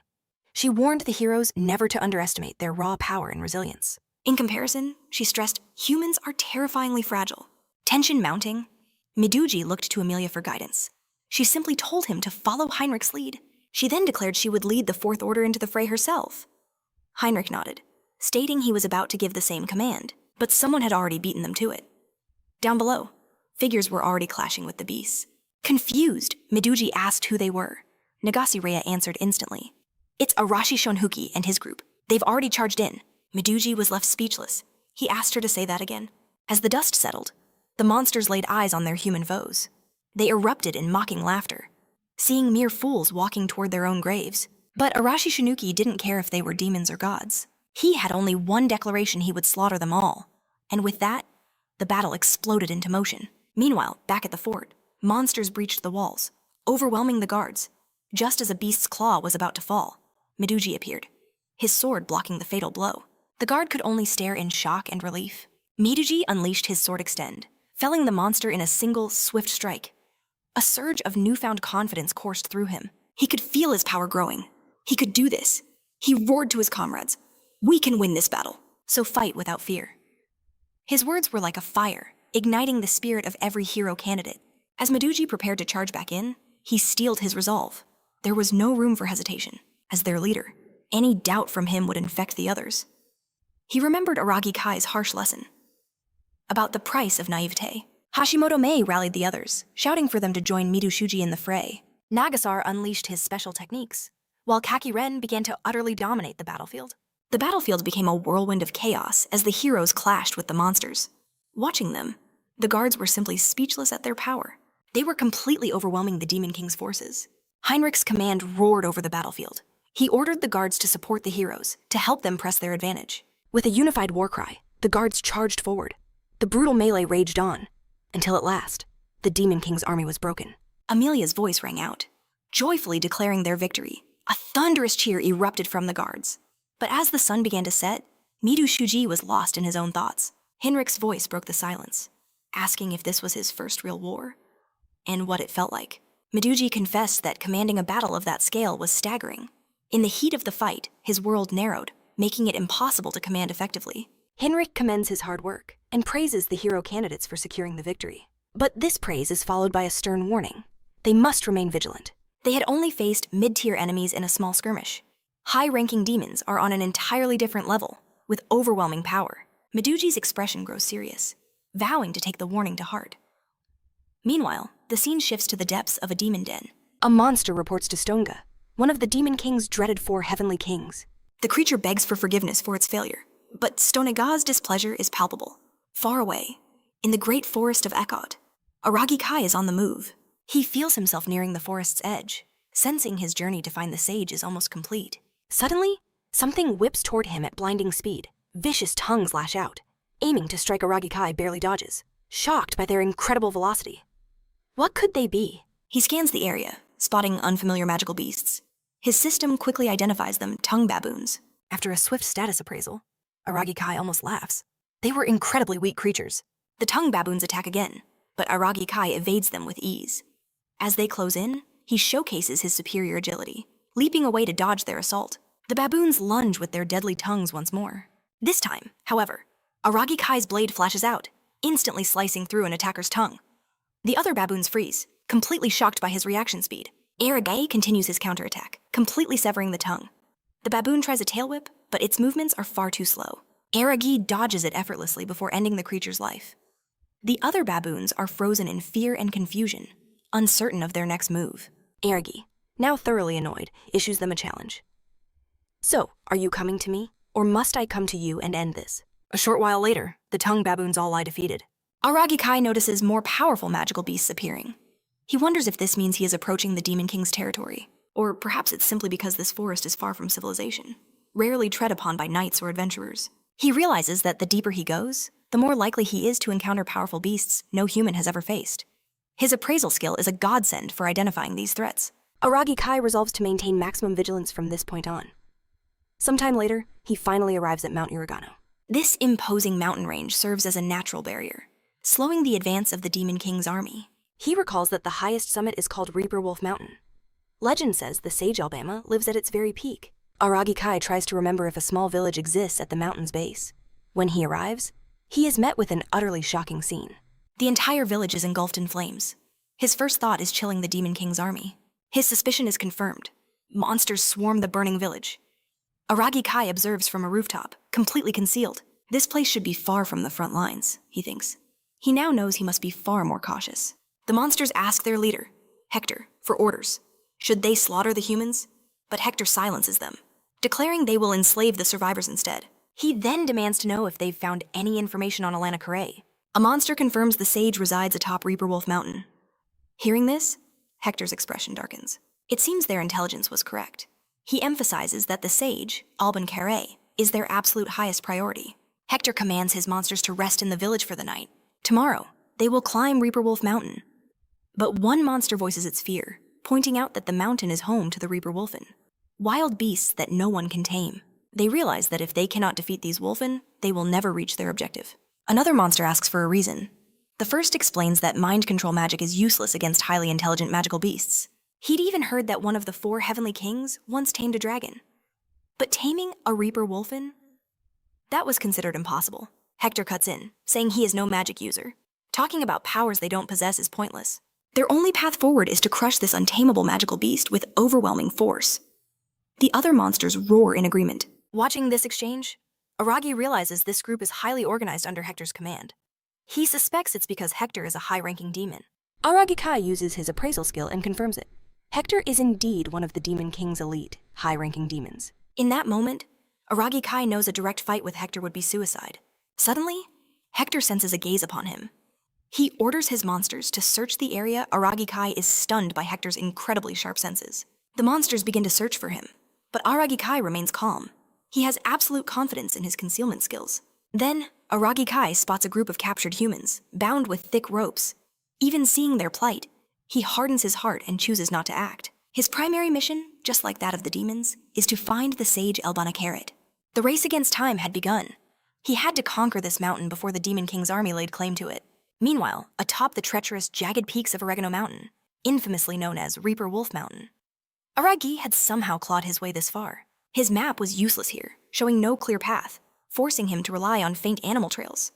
His vision blurred with exhaustion, and the very ground beneath his feet felt ready to crumble. Though urgency burned in his chest, he knew one careless step could be his last. As Aragi pressed onward, a chilling presence washed over him. Could it be the legendary Wolfen of Reaper Wolf Mountain? He strained his ears and heard not 1, not 2, but 3 distinct howls, and they were growing closer. Aragi understood instantly. Even though the beasts were hidden, their combined aura was absolutely overwhelming. In a flash, he was completely surrounded, just as sharp fangs lunged for him. He launched himself into the branches of a nearby tree. A grim realization struck Aragi. So this was the fate of the countless people who had vanished on this cursed mountain. He activated his appraisal skill, scanning the pack. Their individual stats were unremarkable, but their true power came from their flawless pack coordination. But as he analyzed them, a wolfen charged the tree itself. Shattering the trunk in a single blow, Aragi was forced to move. He plucked a single leaf, infused it with a surge of mana, and unleashed it. In a flash of light, the wolfen was sliced cleanly in 2. Other wolfen lunged forward, but Aragi met them with his deadly leaf technique. 2 more fell in the exact same, impossible way. Now, 5 or 6 of them prepared to swarm him all at once. This time, Aragi poured mana directly into his own body. He knew this conscious effort would make all the difference. He recalled Leonora's words, that those who only rely on divine protection are amateurs, at the true art of mana control. Her lesson echoed in his mind. Those who constantly lean on a blessing never truly learn to wield their own innate power. She had called them weaklings, and that was precisely how she controlled everyone. No wonder they couldn't resist her enslavement magic back then. Aragi steeled his resolve. He had to overcome this weakness and become truly strong. He realized mastering mana control would also strengthen his resistance to enemy magic. Mana itself wasn't as potent as divine protection, but to achieve real power in this new world, he had to master it. And so, the wolfen became his training partners as he battled his way up the mountain. Suddenly, Aragi's senses flared, and he moved like lightning toward a single point in the chaos. He went straight for the pack's alpha. Once there, he confronted the leader directly. The other wolves watched, confused by his actions. But when their leader attacked, Aragi met the blow and struck it down without a shred of hesitation. Aragi looked up to see that the moment their alpha fell, the entire pack broke formation and fled. As expected, it was the strongest magical beast among them. With the head of the snake cut off, Aragi began hunting the rest. Suddenly, An impossible sight shocked him to his core. He saw a crimson projection of a wolfen lunging. Could his skill be showing him the future? He was right. It was predicting the enemy's future trajectory. Armed with this newfound power, he easily dispatched 2 more wolves.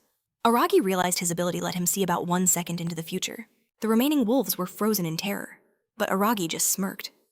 Don't even think about running. We need to continue this little training session.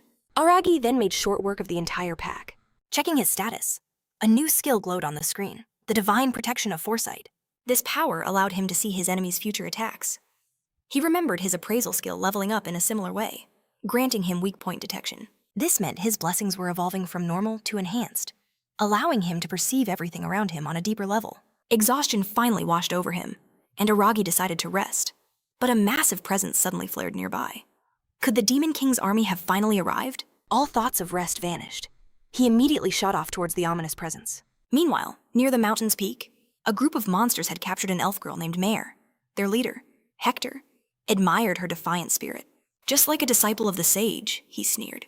But your end is here. Finish her, he commanded his monsters. Mare tried to speak, but a monster lunged, its claws aimed straight for her heart. In a blur of motion, Aragi appeared, sweeping Mare into his arms and out of harm's way. Everyone froze. Mare stared in disbelief. A human had just saved her. Who are you? A confused monster demanded. Another enemy to be crushed. Aragi quickly scanned the area. 10 monsters, led by Hector, a high-ranking demon. Mare then asked Aragi why he had helped her. Aragi cut straight to the point. Are you a disciple of the sage Elbanakaret? When Mare confirmed it, he simply stated, I need to speak with the sage. That was his one and only reason for intervening. Using appraisal on Mare, he saw she was a half-elf with powerful magic skills. Hector growled, his voice laced with contempt. I don't care who you are. You are an enemy. He ordered his monsters. Kill them both, the elf and the human. Aragi knew what he had to do. To save Mare and earn an audience with the sage, he would have to destroy them all. As the monsters surged forward, Agari's eyes glowed, activating foresight to see the future of their every move. The power was absolute. He saw every claw and fang before it struck, allowing him to weave a perfect defense. The beasts were left stunned.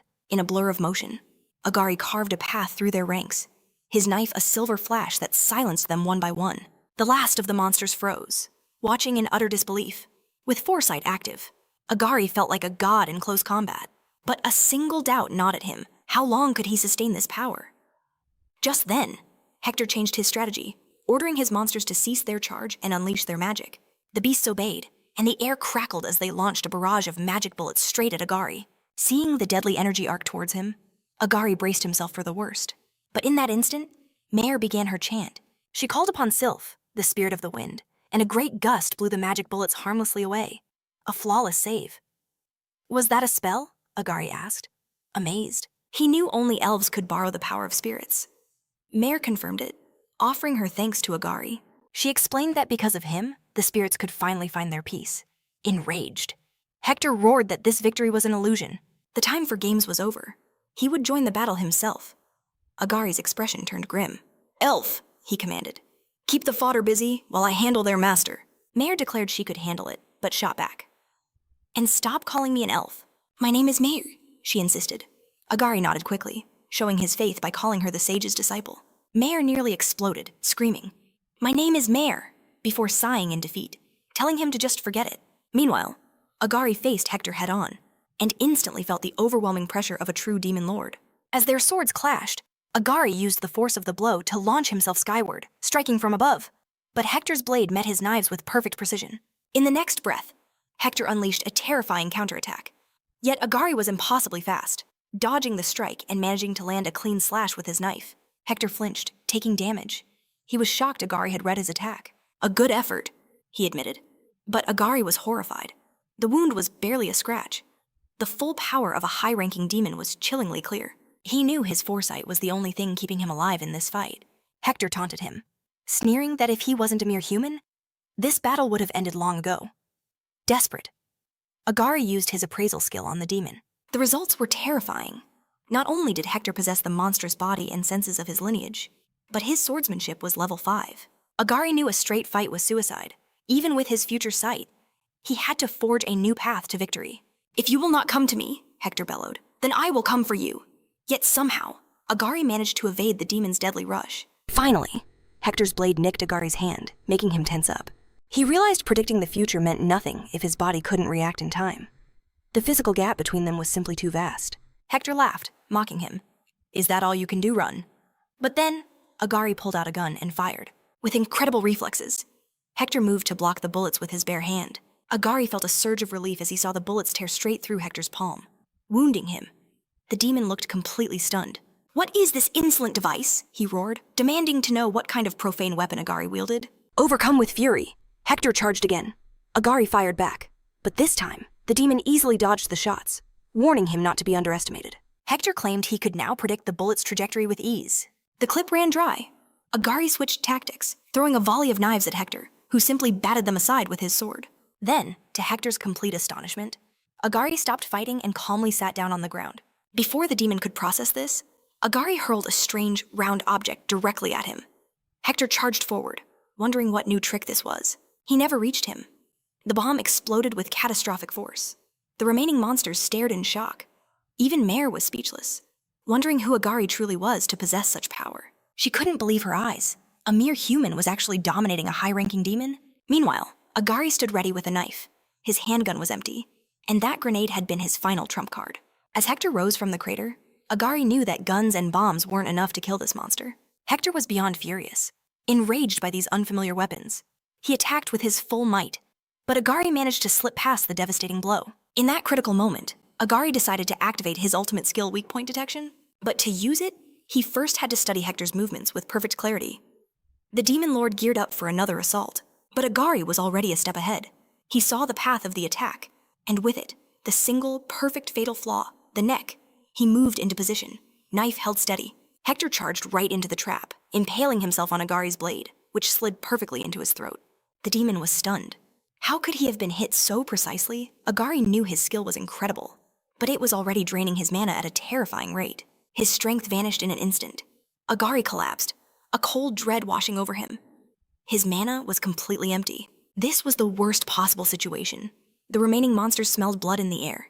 Seeing their leader fall and Agari defenseless, they closed in for the kill. Mir's heart pounded in her chest. Her own spirits were exhausted. But she had to help Agari, to repay the debt she owed him for saving her life. Just as the beasts lunged forward, a massive explosion of fire erupted from the side. A torrent of flame devoured the entire pack, incinerating them in a heartbeat. Agari knew at once. This overwhelming power was far beyond what Nagasireya could ever wield. From beside Mir, a calm voice spoke, apologizing for the late arrival. Mir's eyes lit up with relief as she cried out, "Master!" In that moment, all the pieces clicked into place. This had to be Elba Carrot, the great sage he was searching for. The sage, Elba Carrot, offered Agari her thanks. "It seems you've been a great help to my disciple," she said. Agari quickly brushed it off as a coincidence. "Are you," he asked, "truly the great sage, Elbana Carrot?" She affirmed her identity with a weary smile, calling herself a frail old woman compared to her former glory. Agari tried to activate appraisal, but his mana reserves were still bone dry. But even without a skill, Agari could feel the immense, unfathomable power radiating from her. This was a being he could never hope to defeat. Hiding his intentions would be pointless. Honesty was his only path forward. Elbana Carrot cut to the chase, asking if he had business with her. Agari confirmed he did.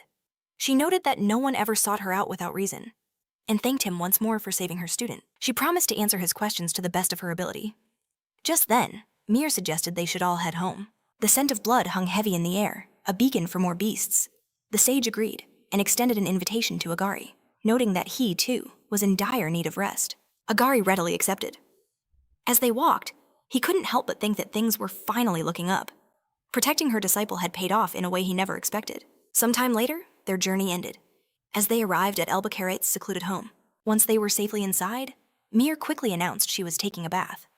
Seizing the opportunity, Agari asked the sage why she lived in such a remote place. Elbana Carrot explained she had her reasons, but the main one was a desire to return to nature's embrace. Even in retirement, countless people sought to exploit her power. Agari understood completely. A home like this wasn't easy to find. The sage mentioned that skilled individuals like him still managed to find their way here. And she wasn't so cruel as to turn away those who were truly in need. Agari decided to get straight to the point.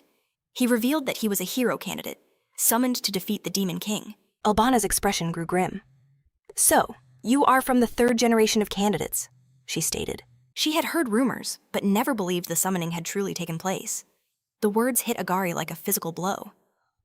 He was part of the third generation. Then he recalled Leonora's cryptic words, hints that other heroes had been summoned before his time. The sage confirmed it. The second summoning took place 4 years ago, and the first was a decade prior to that. She explained that both groups of heroes had challenged the Demon King, and every single one of them had been utterly annihilated. After that catastrophic failure, the summoning ritual was sealed, forbidden from ever being used again. But Saint Leonora? She planned to defy that seal and summon a third generation, regardless of the consequences. Elba had strongly opposed the idea. To entrust a kingdom's fate to outsiders was madness, even if it was a god's will. Then, Agari calmly revealed that he had already taken care of Leonora. This meant no one else could ever perform the summoning ritual again. Elba Carrot's eyes widened in disbelief. How could you possibly defeat Leonora? She asked, stunned. Agari simply smiled. There are many ways to win a fight, even against someone overwhelmingly stronger. Hearing this, Elba Carrot let out a hearty laugh. She had to agree. His logic was sound. The irony was almost too perfect. Leonora, taken down by the very pawn she summoned, a fitting end for such a manipulative woman. Suddenly, Agari's desperate wish to return home made perfect sense. It was only natural to want to escape such a fate. I am not one for idle chatter, she declared. Let us get straight to the matter. But her magic was incapable of sending him back to his world. The words shattered Agari's hope, his heart sinking like a stone. He desperately asked if there was any other way. The sage explained that while human magic could summon beings, the art of sending them back was no longer possible. That ancient knowledge had been lost to time, simply because no one ever had a reason to research it. Agari grimaced. Leonora had told him the very same thing. So there's no other way, he pressed. We have to defeat the Demon King. Albana Carrot confirmed that was likely the case, unless, perhaps, one were to use demonic arts. Demonic arts? The words echoed in Agari's mind. That would be his next lead. The sage apologized for not being more helpful, thanking him again for his aid. She promised to contact him if she ever discovered anything new. Agari offered his thanks in return. Albana Carrot smiled faintly, suggesting that perhaps he could be the one to finally defeat the Demon King. But Agari immediately rejected the idea, wanting no part of such a monumental task. But if it was truly the only way to get back home, then he would have no choice but to cut down the Demon King himself. The sage suddenly tensed. She could see the cold, murderous fury blazing in his eyes. This boy was different from the heroes of the past. He came from a place of darkness, a place of ice and... With their discussion over, Agari offered his gratitude to Elba Carré. He urged her to contact Siren at the Adventurers Guild with any new information. In a decisive turn, Elba Carrot announced that Mare would be going with Agari. Just as Mare finished her bath, she insisted it was Agari's turn.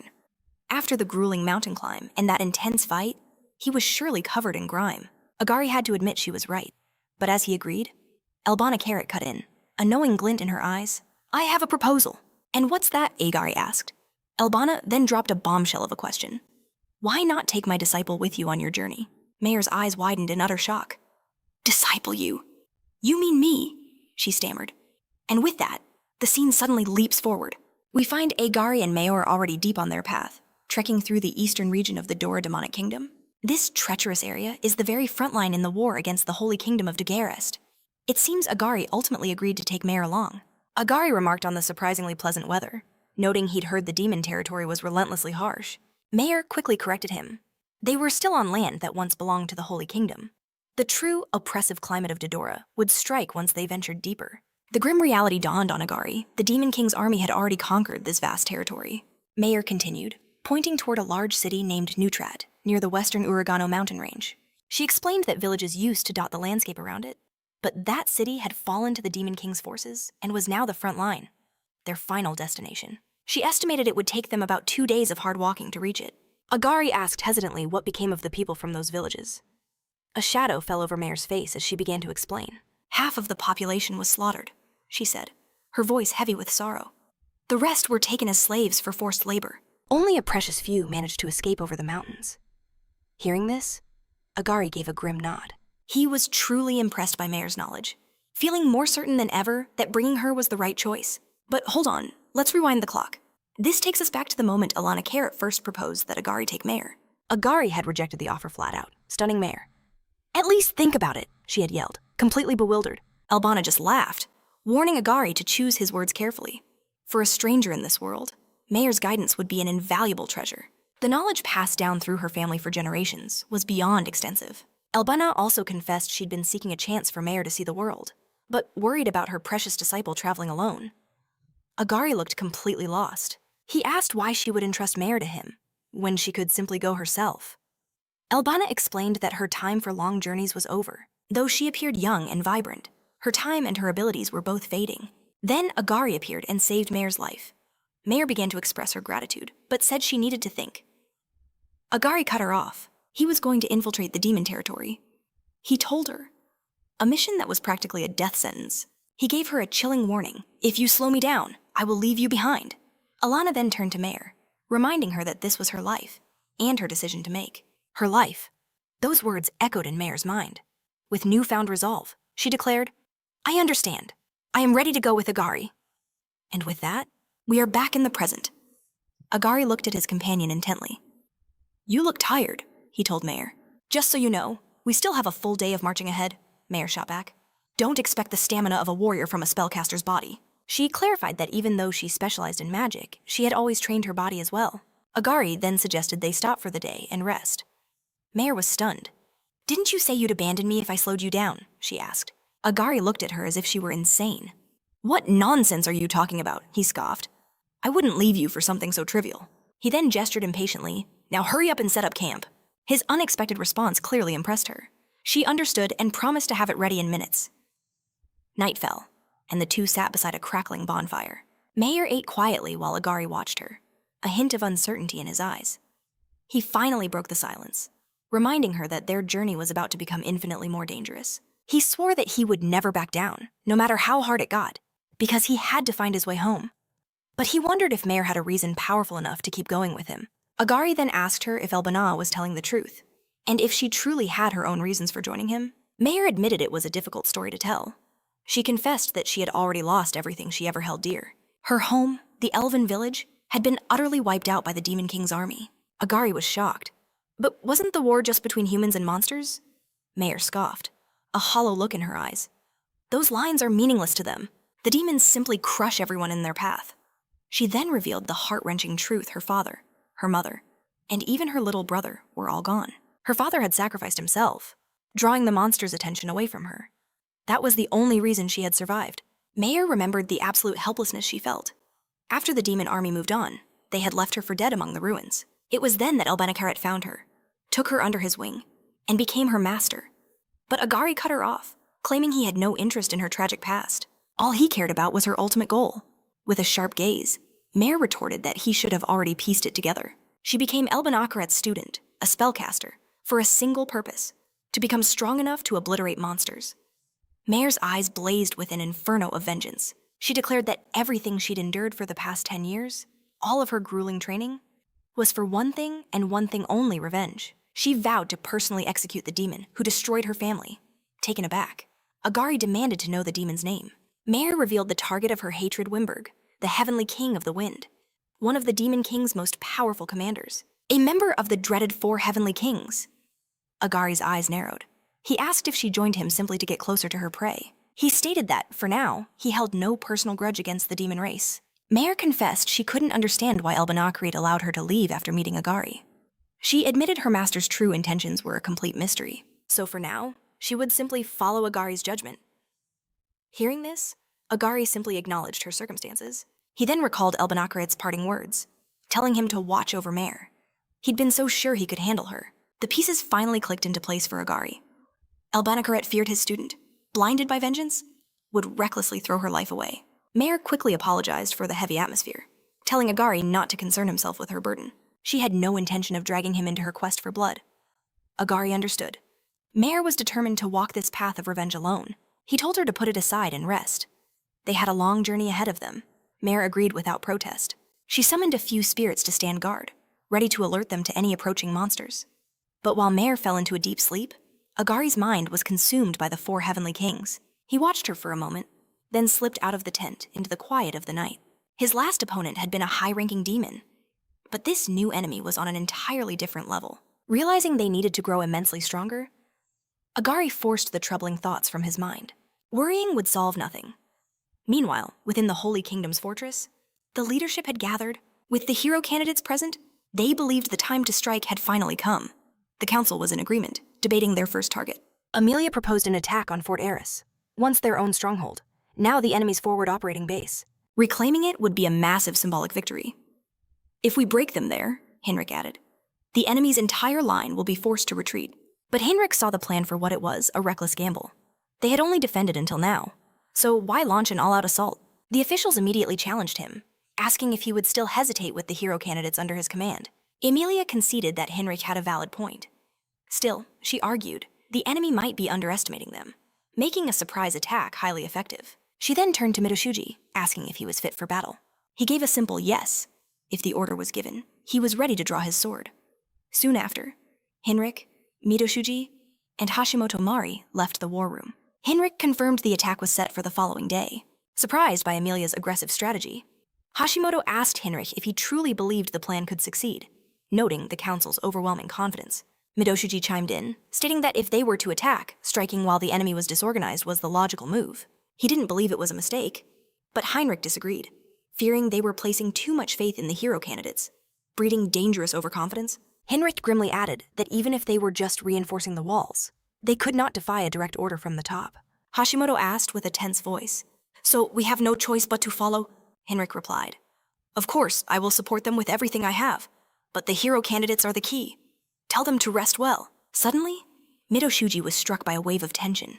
He had a terrible premonition, but knew they were locked into this course of action.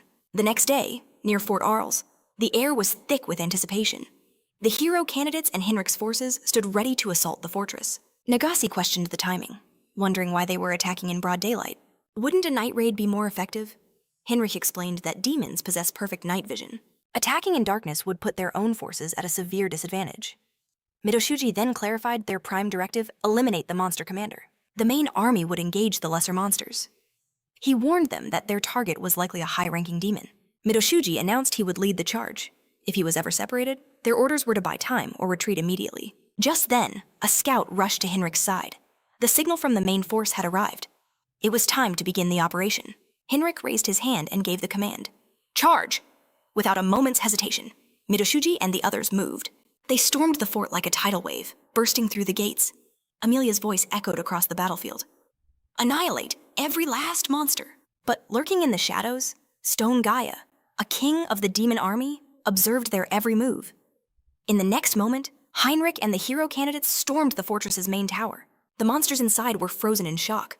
They lunged to attack, but Midouji erased them in a single, blinding flash. Heinrich's voice was grim as he warned Midouji not to lower his guard.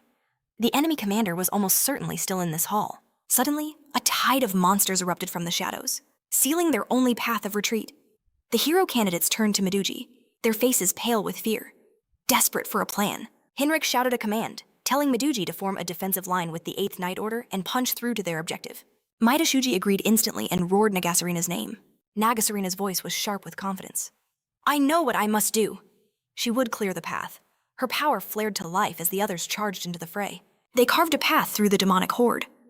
At last, they reached a massive door, but what lay behind it stole the breath from their lungs. A lone, humanoid figure stood before them, its presence overwhelming. Sam's voice trembled.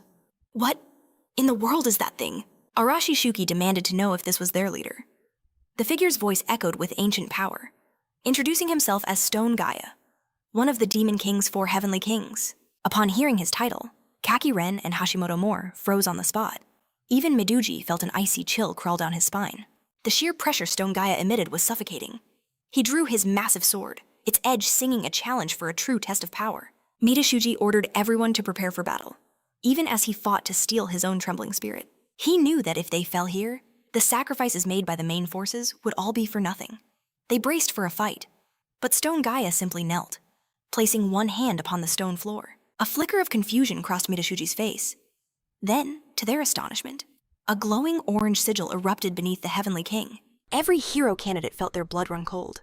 The very earth began to churn, summoning an army of stone golems before their very eyes. A wave of shock rippled through their ranks. Stone Gaia's command was absolute. Rise, my soldiers, and annihilate these heroes, Midoshuji roared. Hold the line! Do not let them advance! Narumi Yoshia shouted his assent and charged forward. He unleashed his nature power, sending a storm of razor-sharp leaves that tore through stone. Arashi Shinuki followed, blasting through their ranks with explosive fists of fire. Arashi Shinuki laughed. No matter how many you summon, these lumbering puppets are no match for me. But then, Stone Gaia raised his hand. The shattered fragments of the golems began to move, regenerating and reforming before their very eyes. Their disbelief turned to horror. It was a nightmarish cycle of destruction and rebirth. No matter how many they destroyed, they just rose again. In the chaos, Raka was nearly crushed by a massive stone fist. Kakiren desperately unleashed her domination power, seizing control of several golems. But when an ally tried to attack one, the controlled monsters suddenly turned on them. Hashimoto Mei unleashed a furious torrent of telekinetic force, smashing the golems into dust. Yet to their growing despair, the dust began to swirl, and the golems reformed once more. Arashi cursed. Damn it! Is there no end to this regeneration? That's when it hit Narumi Yoshia, a classic trope from countless stories. To defeat the puppets, you must strike down the puppeteer. Narumi yelled to Michuji that they would handle the golems. He had to break through and confront the summoner head-on. Miduji understood instantly. He and Arashi would be the spearhead. They charged toward Stone Gaia with everything they had. The Heavenly King merely smiled, telling the heroes they were gravely underestimating him. He raised his hand again, and jagged stones erupted from the floor, launching themselves at Miduji like guided missiles. Miduji desperately tried to evade, but the stones pursued him with terrifying accuracy. Unable to escape, the barrage slammed into him. His name echoed in a chorus of panicked screams, but Miduji waved them off, insisting he was fine. What Stone Gaia didn't realize was that he had fallen for their trap. Miduji's charge was merely a diversion, creating an opening for Arashi's lightning-fast assault from behind, and it worked. Arashi appeared behind Stone Gaia like a phantom, his fist blazing with incandescent fury as he landed a devastating blow. The world held its breath in that single, explosive moment. Was this it? Had he defeated one of the Heavenly Kings? But as the smoke cleared, it revealed Arashi's fist was embedded in a wall of dust and clay. Then, the wall itself lashed out, a crushing blow to Arashi's gut that sent his consciousness fading into blackness. Stone Gaia laughed. Is that all the power you heroes possess? With their strongest attacker down, what can Miduji and the others do? Can they possibly defeat Stone Gaia? Or is this where their journey ends? Far from that desperate battle, our main character, Aragi Kai, had finally reached the fallen city of Neutrat. They moved through a hidden passage to avoid detection, with only a scepter's magical light guiding them through the city's depths. Somehow, the mayor had been convinced to traverse the city's foul-smelling sewers, pinching her nose the entire way. Kai, however, remained completely unfazed by the stench. The mayor had to concede that she never would have imagined infiltrating a city through its sewers. Kai simply told her to hold on just a little longer. They were almost at their destination.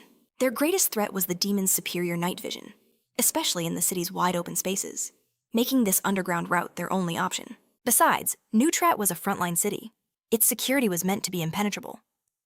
After trekking through the foul-smelling tunnels, they finally emerged. Just like that, the pair had slipped into Neutrat completely undetected, though they now smelled absolutely foul. But the moment they set foot in the city proper, an intense wave of dread washed over Kai. His instincts screamed that someone was approaching. They immediately dove into a barrel, a move straight out of a 90s cartoon. Seconds later, 2 demonic guards patrolled the street. One complained about being assigned to guard the witch. Griping that service to her wasn't based on merit. The whiny guard may have hated the job, but there was no denying his powerful presence. Not that it saved him from getting a verbal beatdown from the witch earlier. As the 2 demons moved on, still complaining, Kai and Mayor emerged from their hiding spot. Kai couldn't help but wonder, just who was this witch causing such a stir? He only knew she was the demon princess, the new ruler of Neutrat City. But Mayor knew her as the Witch of Space, and their primary target. Before their infiltration, the sage had instructed Kai to seek out the Witch of Space in this very city. She might be the only being capable of granting his deepest wish. But reaching a princess would require careful planning to avoid a battle they were sure to lose. A true assassin gathers intelligence from the shadows, a strategy Kai intended to follow perfectly. Mayor swore to stay hidden and obey his every command until they navigated this treacherous mission. The fallen city had been transformed into a demon stronghold, a forward base to plan their next devastating assault. Wandering through the streets, Kai and Mayor saw demon soldiers relaxing, sharing laughs with their comrades. Some were even getting drunk in broad daylight, behaving just like humans while using abandoned homes as their barracks. Kai and Mayor silently observed the city's state. Mayor, however, was getting bored. Music. She'd expected a war zone, but these demons were just going about their daily lives, Kai mused that any intelligent species with the ability to communicate would ultimately live in a similar fashion to humans. But Neutrat's peace was a cruel illusion. Soon, they witnessed the fate of its former human citizens. The people were now slaves, forced into labor to serve the demon's everyday needs. And their new masters were anything but kind. They would lash out with sticks, beating the human slaves on a whim, for no reason at all. This time, it was Mayor who was stunned by their cruelty. While it was common knowledge that demons enslaved humans, this casual brutality was still shocking. Mayor knew this was their nature, but seeing the grim reality with her own eyes was deeply unsettling. A simple beating soon escalated into a twisted game for the bored demonic soldiers. Mayor couldn't bear to just watch the horror unfold. But as Kai reached out to restrain her, a powerful new presence flooded the room. He couldn't possibly ignore this one. A small, innocent voice asked if they weren't demons. A young girl with crimson eyes, dressed in fine clothes and bearing 2 dark horns, stared at them with pure curiosity. Kai's blood ran cold. His instincts, honed by countless battles, went haywire. He hadn't sensed her approach at all. He instantly drew a throwing knife. His body tensed to strike, but the girl simply told him not to worry. She had not come here to fight. Kai remained unconvinced. He pressed her, demanding to know who she was and how she had found them. He had been on high alert. For someone to get this close without triggering his senses should have been impossible. It had to be some kind of demonic art. She then calmly admitted she had been watching them ever since they breached her detection barrier. Mayor was certain their infiltration had been flawless. She hadn't felt even a whisper of mana in the area. But that was the power of a witch who had mastered space magic. The ability to see everything. The pieces finally clicked into place for Kai. He used his appraisal skill to be sure. Her name was Isabel Vidora, protection of an evil god, master of space magic, master of all demonic arts. Her power level was absolutely monstrous. Isabel then gave them a formal introduction. She was the 5th princess of the Vidora demonic kingdom. Kai instinctively took a step back, the sheer pressure of her title weighing on him. She then made her terms clear if they didn't answer her questions. She would simply have her army deal with them. After all, a human and an elf had infiltrated her domain. They didn't seem like assassins, so she wanted to know their true purpose. Kai knew that a fight here was suicide. Peaceful negotiation was their only card to play. And so, he began to speak, warning the princess that his tale was a long one, unfazed. Isabel made herself comfortable, telling Kai to begin. She was bored.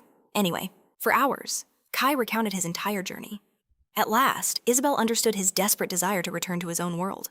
He explained how a sage told him that demonic space magic was his only hope, which was what brought him to her doorstep. Isabel then casually remarked that yes, sending Kai back home was entirely possible. The words hit him like a tidal wave. After so long, he finally had a real lead. He felt an immense sense of relief that the Witch of Space was willing to talk, especially given she was nothing like a typical demon. It turned out she didn't hate humans at all. Isabel then laid out the conditions. For the spell to work, Kai needed the exact coordinates of his homeworld. A solution was dangling right in front of him. But finding Earth's coordinates, that was a whole new level of despair. Without that single point in a sea of countless worlds, sending Kai back was impossible. A heavy silence crushed the air between them. Kai and Isabel simply stared at each other, the weight of the truth understood without a single word. Kai desperately asked if there was any way to find his homeworld's location. Isabel explained there were far too many parallel worlds. Finding the right one was a fool's errand. Using his eye of truth, Kai could see she was speaking the absolute. Cold truth. But there was another limit, she added, because of his mortal body. He arrived here under God's protection, a power that could not be bypassed. Not even Isabel's formidable demonic arts could penetrate that divine shield. God's will was a golden cage, trapping him in this world. This meant he couldn't go home until his mission, to slay the Demon King, was complete. But Isabel seemed to question that conclusion. She admitted she hadn't really thought that far ahead. Kai didn't get the easy answer he craved, but at least now he knew. There was another path, a desperate alternative if things went south. Still, the most direct path remained unchanged. Kill the Demon King and fulfill the prophecy. Kai never said a word, but Isabel could read the resolve hardening in his eyes. He was willing to use demonic arts to return, but he understood how monumental that task would be. Suddenly, Mir's voice cut in, questioning why the demon princess was being so helpful. In response, Isabel simply tore a rift in space itself. She explained that even the demonic kingdom has its factions, and she was merely acting in her own best interest. Instantly, Kai and Mayor tensed up, ready for battle, expecting her to make a move. But Isabel just gave them a blank stare, wished them luck, and stepped into the swirling portal. She left them with a chilling warning escaping her city would not be so easy. And just like that, the rift snapped shut, and Isabel Vidora vanished into the void. Mir, who had been holding her breath, finally gasped for air. Kai could only contemplate the terrifying power of the Demon King's bloodline. If a fight had broken out, they would have been utterly annihilated. Her lack of hostility was their only saving grace. After such a stroke of luck, Kai feared a wave of misfortune was bound to follow. Mayor immediately warned him not to jinx them. As if on cue, the city alarms began to scream. The pair peered cautiously out the window. Demon soldiers were rampaging through the streets, hunting down the human spies who had infiltrated their city. It was painfully obvious. They had been exposed by that mischievous witch. First, the witch wished them well, then immediately sicked her army on them. Her actions were as bizarre and unpredictable as she was. Kai could only accept the fact that understanding a being of such immense power was beyond him. They bolted across the rooftops of abandoned buildings, trying to escape the vast, fallen city. Kai's speed was incredible, and Mir managed to keep pace. Together, they miraculously evaded thousands of demons. The entire inner city was on high alert, swarming with patrols. A quick appraisal revealed each soldier had stats high enough to be a serious threat. They had to get out, and they had to do it fast. But then, Kai froze mid-stride. Mayor had to slam on the brakes, nearly tumbling off the edge of the roof. Kai pulled her down, urging her to hide. They looked toward the city square. He sensed a mana signature similar to the witch's, and knew he had to investigate before they could move on. But this strange mana, in some ways, it felt even stronger. And then they saw him. A white-haired demon with skin like porcelain and 3 horns, standing amidst his troops like a king. 2 horns curved from his temples, and a massive green one jutted from the center of his forehead. Mir recognized this monster instantly. It was Wimberg. Kai never expected such a high-level threat to appear here of all places. He glanced over at Mir. She was practically shaking with rage, her eyes burning with a thirst for vengeance. It seemed following Kai had been the right decision after all. Without taking her eyes off the demon, she confirmed his identity. The beast commanding the army was Wimberg, the heavenly king of the winds, and a direct vassal of the Demon King. From their hiding spot, Kai used appraisal to scan his target. Wimberg's stats were terrifyingly balanced. A master of both wind demonic arts and swordsmanship? Worse, his hawk's eye skill boosted his combat prowess to a whole other dimension. Kai tapped Mir's shoulder, telling her to get a grip. Challenging that monster head-on would be pure suicide. Thankfully, Mir managed to cage her vengeful fury, forcing it back down. Their enemy was the heavenly king of the winds, and wind magic was unparalleled for detection. They had to be more than careful. Down below, Wimberg's troops were skeptical, asking if intruders were really present. They had assembled an entire hunting brigade based on nothing but Wimberg's hunch, and so they pressed forward relentlessly. If they found any intruders, crushing them was simply a matter of course. Humanity's trump cards, the hero candidates, had recently been spotted on the front lines. The new city was under immense pressure to stabilize the situation. One of his troops asked Wimberg why he was lingering here instead of fighting on the front. Wimberg simply declared that guarding his domain was a far more fitting role. He preferred leaving the bloody work to his subordinates. But the winds he'd cast across the city returned, bearing whispers of intruders deep within his territory. And for a master like Wimberg, the wind never lies.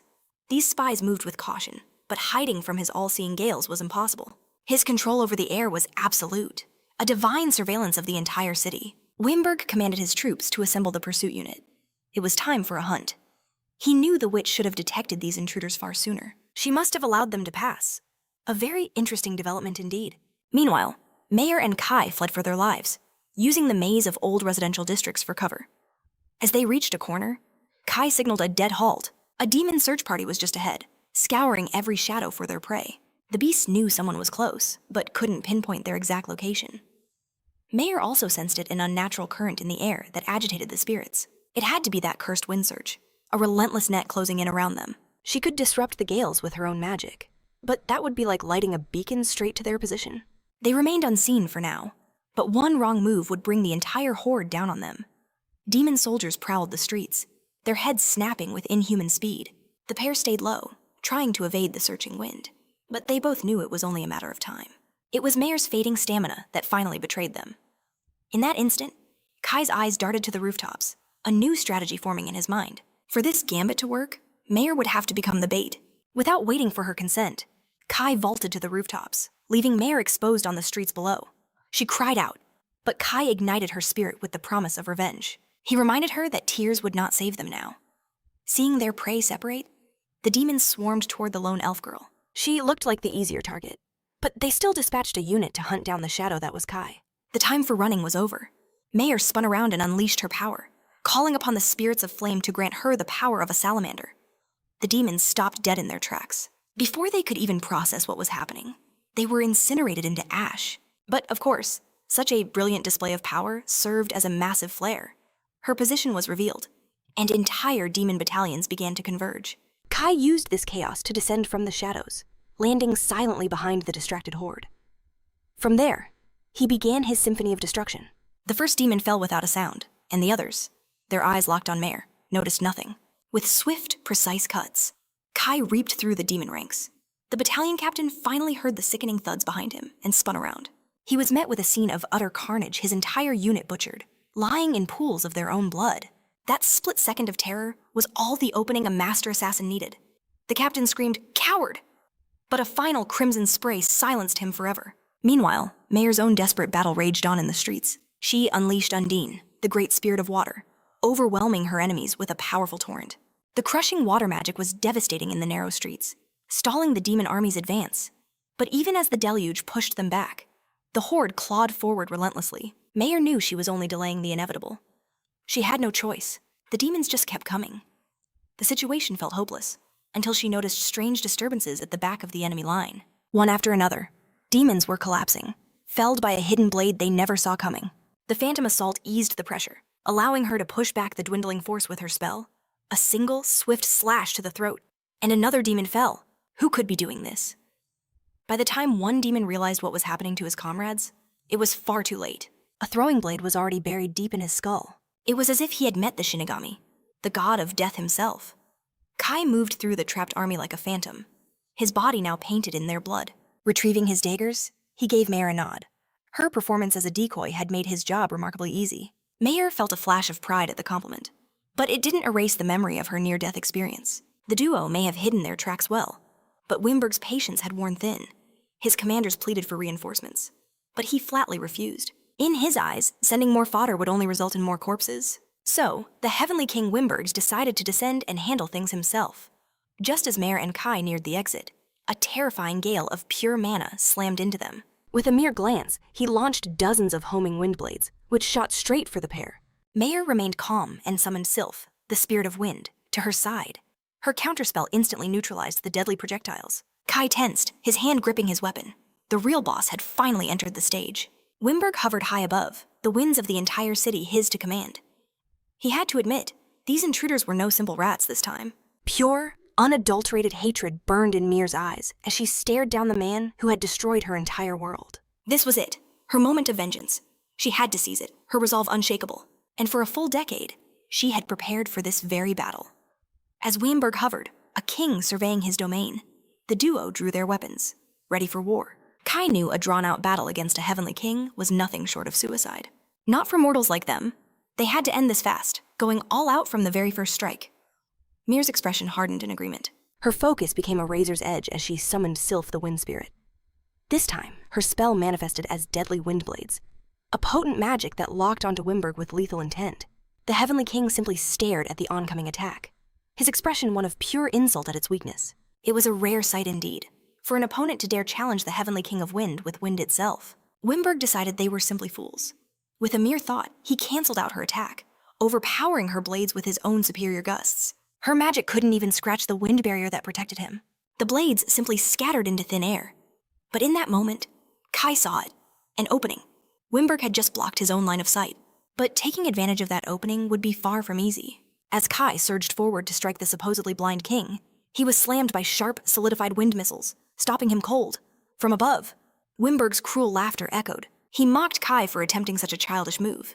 After all, this was a master of his element. He perpetually used wind search, a technique that gave him perfect awareness of everything on the battlefield. So even in a supposed blind spot, Wimberg could see him perfectly. It was the ultimate counter to Kai's assassination arts. But thankfully, Kai was not fighting this battle alone. He had Mir by his side. Raising her scepter, Mir began weaving another, more complex spell. Wimberg moved to strike her down when he realized what the elf girl was doing. His wind search relied on the perfect control of the wind's flow, making him practically omniscient. But if Mir could disrupt that flow, his all-seeing eyes would be shattered. An unsettling feeling crept over Wimberg. This elf, she seemed to know every single weakness in his fighting style. Kai understood instantly. Mir had dedicated her entire life to this revenge. learning every possible way to counter the Heavenly King. With the wind surge broken, Kai vanished, moving to close the distance. Wimberg scoffed at the human's arrogance, trying such a primitive trick on him. Kai reached his position midair, only for Wimberg to ascend even higher.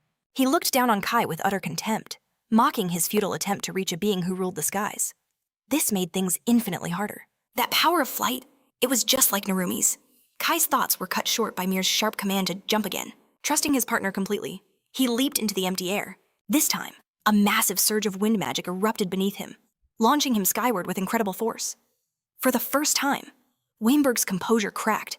Kai activated foresight and weak point detection, aiming for a single, perfect kill shot. Instantly, he saw 1 second into the future. He saw Wimberg dodge sideways, revealing a fatal weak point right at his throat. But just a split second later, the path to that weak point vanished. Kai had never seen anything like it. The kill shot was there one moment, and completely gone the next. Wimberg wasn't just standing there and taking it. He completely shifted his combat style as he drew his sword. It was a thin, straight blade, glowing with an emerald light and pulsing with terrifying wind power. He was genuinely furious that a lowly intruder had actually forced him to draw his weapon. And just like that, Kai was trapped in the sky, facing a demon lord who was finally getting serious. A storm of sword strikes rained down upon him. Without foresight, he would have been torn to shreds. But even with his powerful skill, the sheer speed of the assault was overwhelming. It turned out, Wimberg was none other than Hector's swordmaster. Hector, the very demon Kai had slain back in the mountains. But as Wimberg focused all his fury on overwhelming Kai, he made a critical error. He completely forgot about Mir, a mistake that almost cost him dearly. A massive boulder plummeted from the heavens, aiming to crush him. Kai used that opening to fall back and plan their next move. The odds were impossible, but their resolve was absolute. Today, one of the 4 heavenly demon kings would fall. That colossal boulder. Not even Wimberg's demonic wind arts could have stopped it. Mir clearly had more tricks up her sleeve. Kai could feel the sheer depth of her burning rage, and Wimberg noticed it too. The pieces finally clicked into place for the Demon King. These intruders. They were Hector's killers. Mir drove the point home, her voice dripping with ice. How does it feel to lose someone precious to you? The demon let out a menacing laugh. Then his eyes widened with dark recognition. He knew her now. The sole survivor of the village he had utterly destroyed. For a decade, Mir had poured everything into her spells, fueled by a single desire justice for the day her world burned. Wimberg's taunts echoed in her ears, a sickening replay of that day's horrors. Mir never imagined this monster would recall the tragedy of her home with such relish. But the demon confessed. He cherished the memory of the elves' screams. He adored how they valued others over themselves, letting him savor their desperate pleas for mercy. To him, their faces, twisted in despair, were a work of art. The sight was a twisted thrill. In that instant, blinding rage consumed the young elf as she lunged. She would have charged to her doom if Kai hadn't held her back, reminding her never to fall for such obvious provocations. Kai's voice cut through her anger. He was counting on her magic. She had to be the calm, focused anchor in this storm. Mir was pulled back from the edge, remembering this was a battle of 2. Kai just needed a little more time to find a path to victory. And Kai was a man who would seize any path to win. It was only a matter of when. But Wimberg was a fortress, a powerhouse whose attacks, near or far, were devastating. Even Wimberg recognized this duo was no ordinary prey. The human, Kai, could actually trade blows with him, a feat that should be impossible. There was only one explanation his mind could grasp. This unknown warrior had to be one of the hero candidates. Kai's silence was all the confirmation he needed. As a heavenly king, Wimberg meticulously tracked every powerful fighter from the opposing nations. Yet, Kai's name was completely unknown, a terrifying wild card. After weighing his options, Wimberg chose the path of the patient predator. He would drag out the fight, letting his superior stamina slowly and surely crush his opponent. Meanwhile, a critical countdown began. Kai's foresight skill had only 3 minutes remaining. If they didn't end this now, their chances of victory would plummet to absolute zero. Just then, Mir's urgent voice broke the tension, begging Kai to listen. With razor-sharp focus, Kai listened as she whispered her desperate strategy. He agreed to the insane plan, but not without a smirk and a warning. "Don't you dare drag me down," he quipped, the irony thick since the entire gamble was hers. Wimberg watched their exchange, amused by the false hope of his prey. Suddenly, a new energy surged from Kai. His eyes locked onto his target with the intensity of a starving wolf. Wimberg just grinned, arrogantly opening his arms to welcome the assault. The first step of their plan was deceptively simple. Using wind magic, Mir would launch Kai skyward. As he prepared for the clash above, she would command the battle from the ground. She called upon Norm, the spirit of the earth, summoning massive boulders to bend to her will. Mir then unleashed her spell, sending a volley of rock hurtling toward the demon. But for Wimberg, a master of wind, it was child's play to sweep the attack aside. The simple earthen projectiles were blasted into the stratosphere, utterly useless. But that single moment of distraction was the exact opening Kai was waiting for. Unfortunately, the demon's reaction speed was nothing short of monstrous. The first phase may have failed, but Mir's will was unbreakable. She seized control of the scattered boulders once more.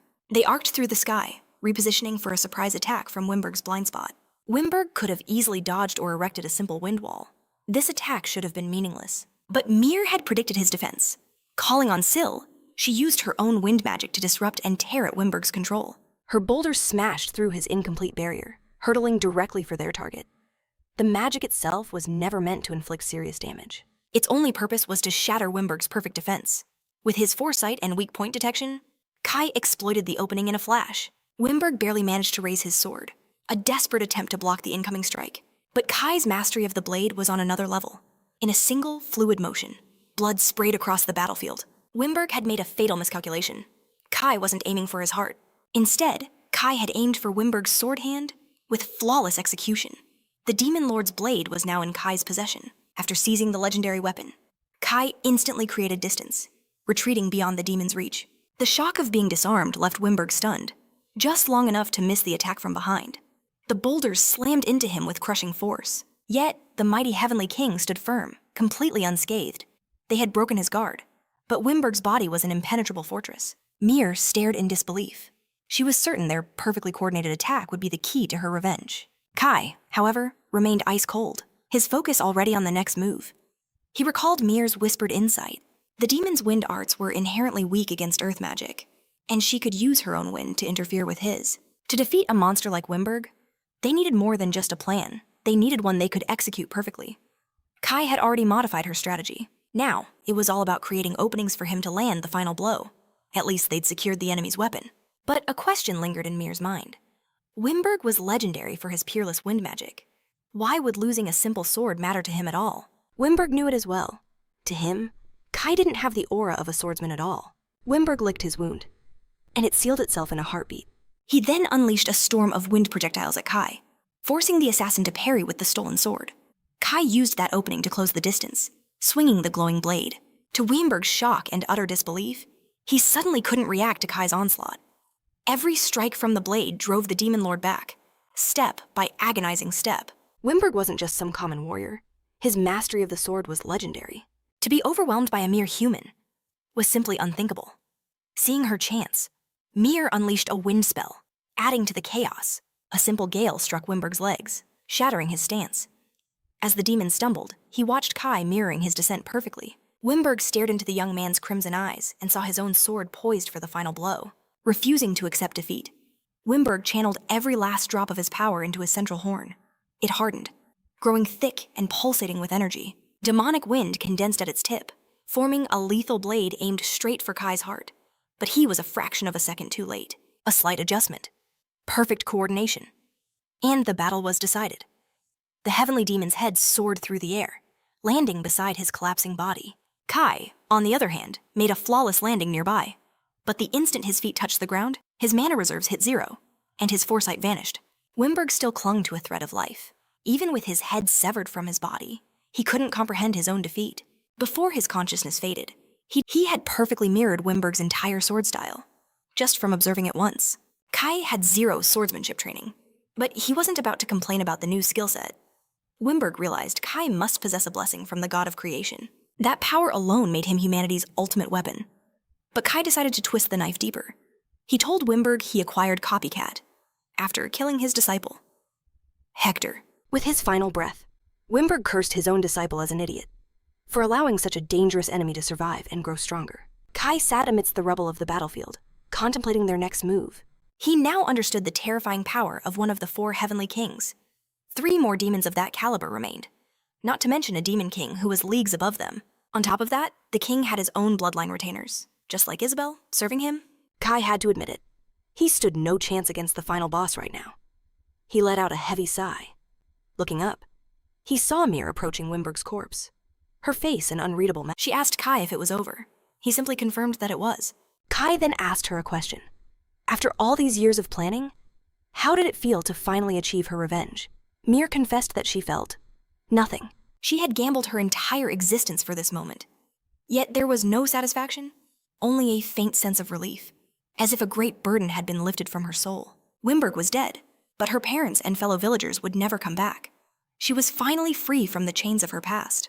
Kai confessed he was glad Mir was by his side. Without her perfectly timed assist, he never could have defeated Wimberg. And Mir felt the exact same way. She had trained for 10 long years for this battle. But it would have been impossible without Kai's power. For that, she was truly grateful to him, even though it was a brutal quest for vengeance. He had helped her fulfill her life's purpose. For Kai, it was simply a matter of their paths intersecting at the right time. Offering his help wasn't a grand gesture to him. Mir was used to Kai's detached attitude, but she knew siding with him was the correct path. If she had remained with the sage, she never would have been able to control her impulses. She would have charged in recklessly and died in vain. Her master must have known that from the very beginning. With her vengeance complete, Kai asked what she planned to do now. In truth, she hadn't considered a future beyond this point. Seeing her adrift, Kai suggested she take her time finding a new purpose, since elves had long lives. But Mir corrected him. As a half-elf, her lifespan wasn't nearly as long. For now, she only wanted to stay by Kai's side. He asked if she was certain, reminding her that his path led to the Demon King's death. But that was a plan Mir could fully support. She reasoned that if the Demon King fell, fewer people would suffer the same fate she had. Besides, she was prepared to follow Kai no matter what, even if he tried to cast her aside. This time, Kai didn't push her away. Instead, he simply outlined their next move. They had to find as many clues as they could before enemy reinforcements arrived. A light of pure joy seemed to radiate from Mir, knowing Kai had accepted her. And so, the duo slipped out of Neutrat City, having just slain one of the 4 heavenly demon kings. High above the city, a spatial rift tore open, and from it emerged the witch, Isabel. With an air of detached amusement, the princess watched them vanish into the night. Isabel had to admit, Kai and Mir had far exceeded her expectations. She believed they might be useful pawns if they merely escaped. But they had actually managed to kill Wimberg. Her perpetually bored expression finally cracked into a genuine smile. With these two in play, her grand design would proceed much more smoothly. After the battle in the city, Kai and Mir headed for the wilderness, carefully avoiding any potential demon patrols. They returned to Albana's mountain sanctuary. The duo reported everything that had happened. The sage was simply relieved they had both returned alive. But the news that they'd slain a heavenly demon so quickly left her utterly speechless. As Mir began to explain, the sage simply cut her off. Alana already understood what was in her student's heart. She could sense Mir's deep desire to continue following Kai, so she gave her blessing. The sage wished her well, not just as a companion, but maybe as something more. With that matter settled, Alana's expression grew serious. She asked Kai what he knew of the front lines. Intrigued, he pressed the sage for details. It turns out Kai's classmates, the hero candidates, had been utterly decimated. Hearing that Meidu and the others had lost so badly, Kai wondered what kind of monster they had faced. Albana explained that according to reports, they had challenged Stone Gaia, the Demon King's top executive and the Heavenly King of Earth. Sharing a title with Wimberg meant he was absurdly powerful. Kai finally asked the one question that mattered. Were there any casualties? Miraculously, every single one of them had survived. Still, after such a crushing defeat, their spirits were at an all-time low. For now, Kai decided to simply observe from the shadows. With his new objective of killing the Demon King, he could use his classmates as pawns to weaken the army's might. He might even be able to manipulate the entire class into fighting the other Heavenly Kings for him. Mir then asked if the other hero candidates were as strong as Kai. In all honesty, Kai wasn't so sure himself. They had immense raw power, but if they couldn't wield it correctly, that strength was utterly meaningless. Let's shift our focus to the hero candidates at Fort Truss. Night had fallen, but the fort's medical ward was overflowing. Wounded soldiers were everywhere, the grim result of a failed assault. Even the proud hero candidates were covered in grievous injuries. Meidu's body was a canvas of wounds as Hano desperately healed him. He offered a weak smile, telling her not to push herself too hard. After all, her sacred healing abilities were not infinite. Hano knew the risk of depleting her mana, but this was the only way she felt useful. Meidu sat in silence, letting the holy light mend his broken body. Just hours earlier, their attack on Stone Gaia had completely collapsed. If Commander Heinrich hadn't arrived, they would have been annihilated. Meidu saw the damage done to everyone.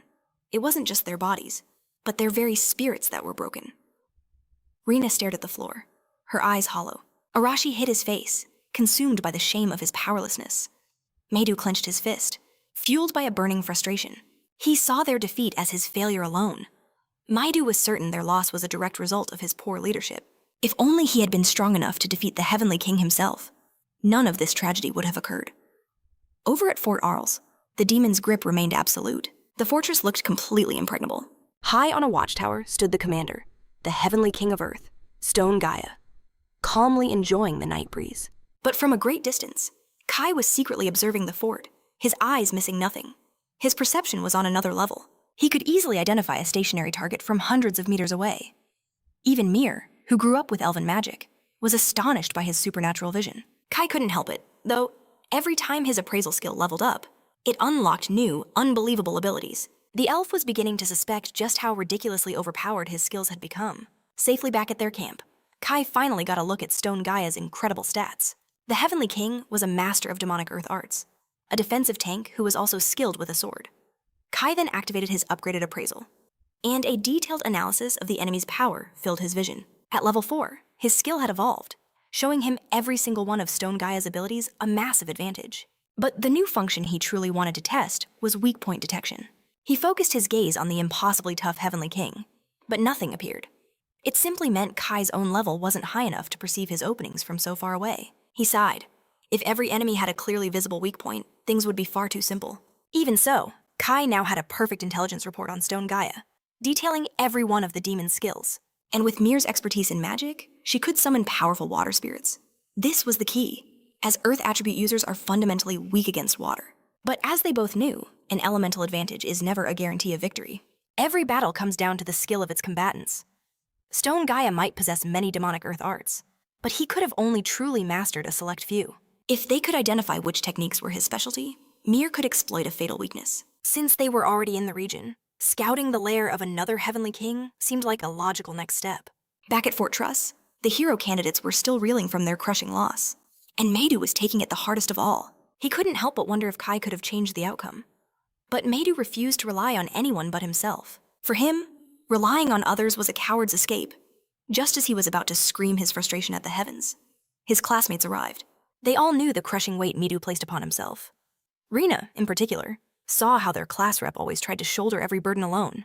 Narumi bluntly told him to ditch the depressed look, reminding him they hadn't reached a game over screen just yet. One by one, his comrades offered their support, assuring him this wasn't a battle he had to face by himself. He asked if they could still trust him to lead their party, but the question was entirely unnecessary. They all agreed they couldn't imagine a better leader. Narumi then spoke the words on everyone's mind. Meidu desperately needed to start relying on his friends more.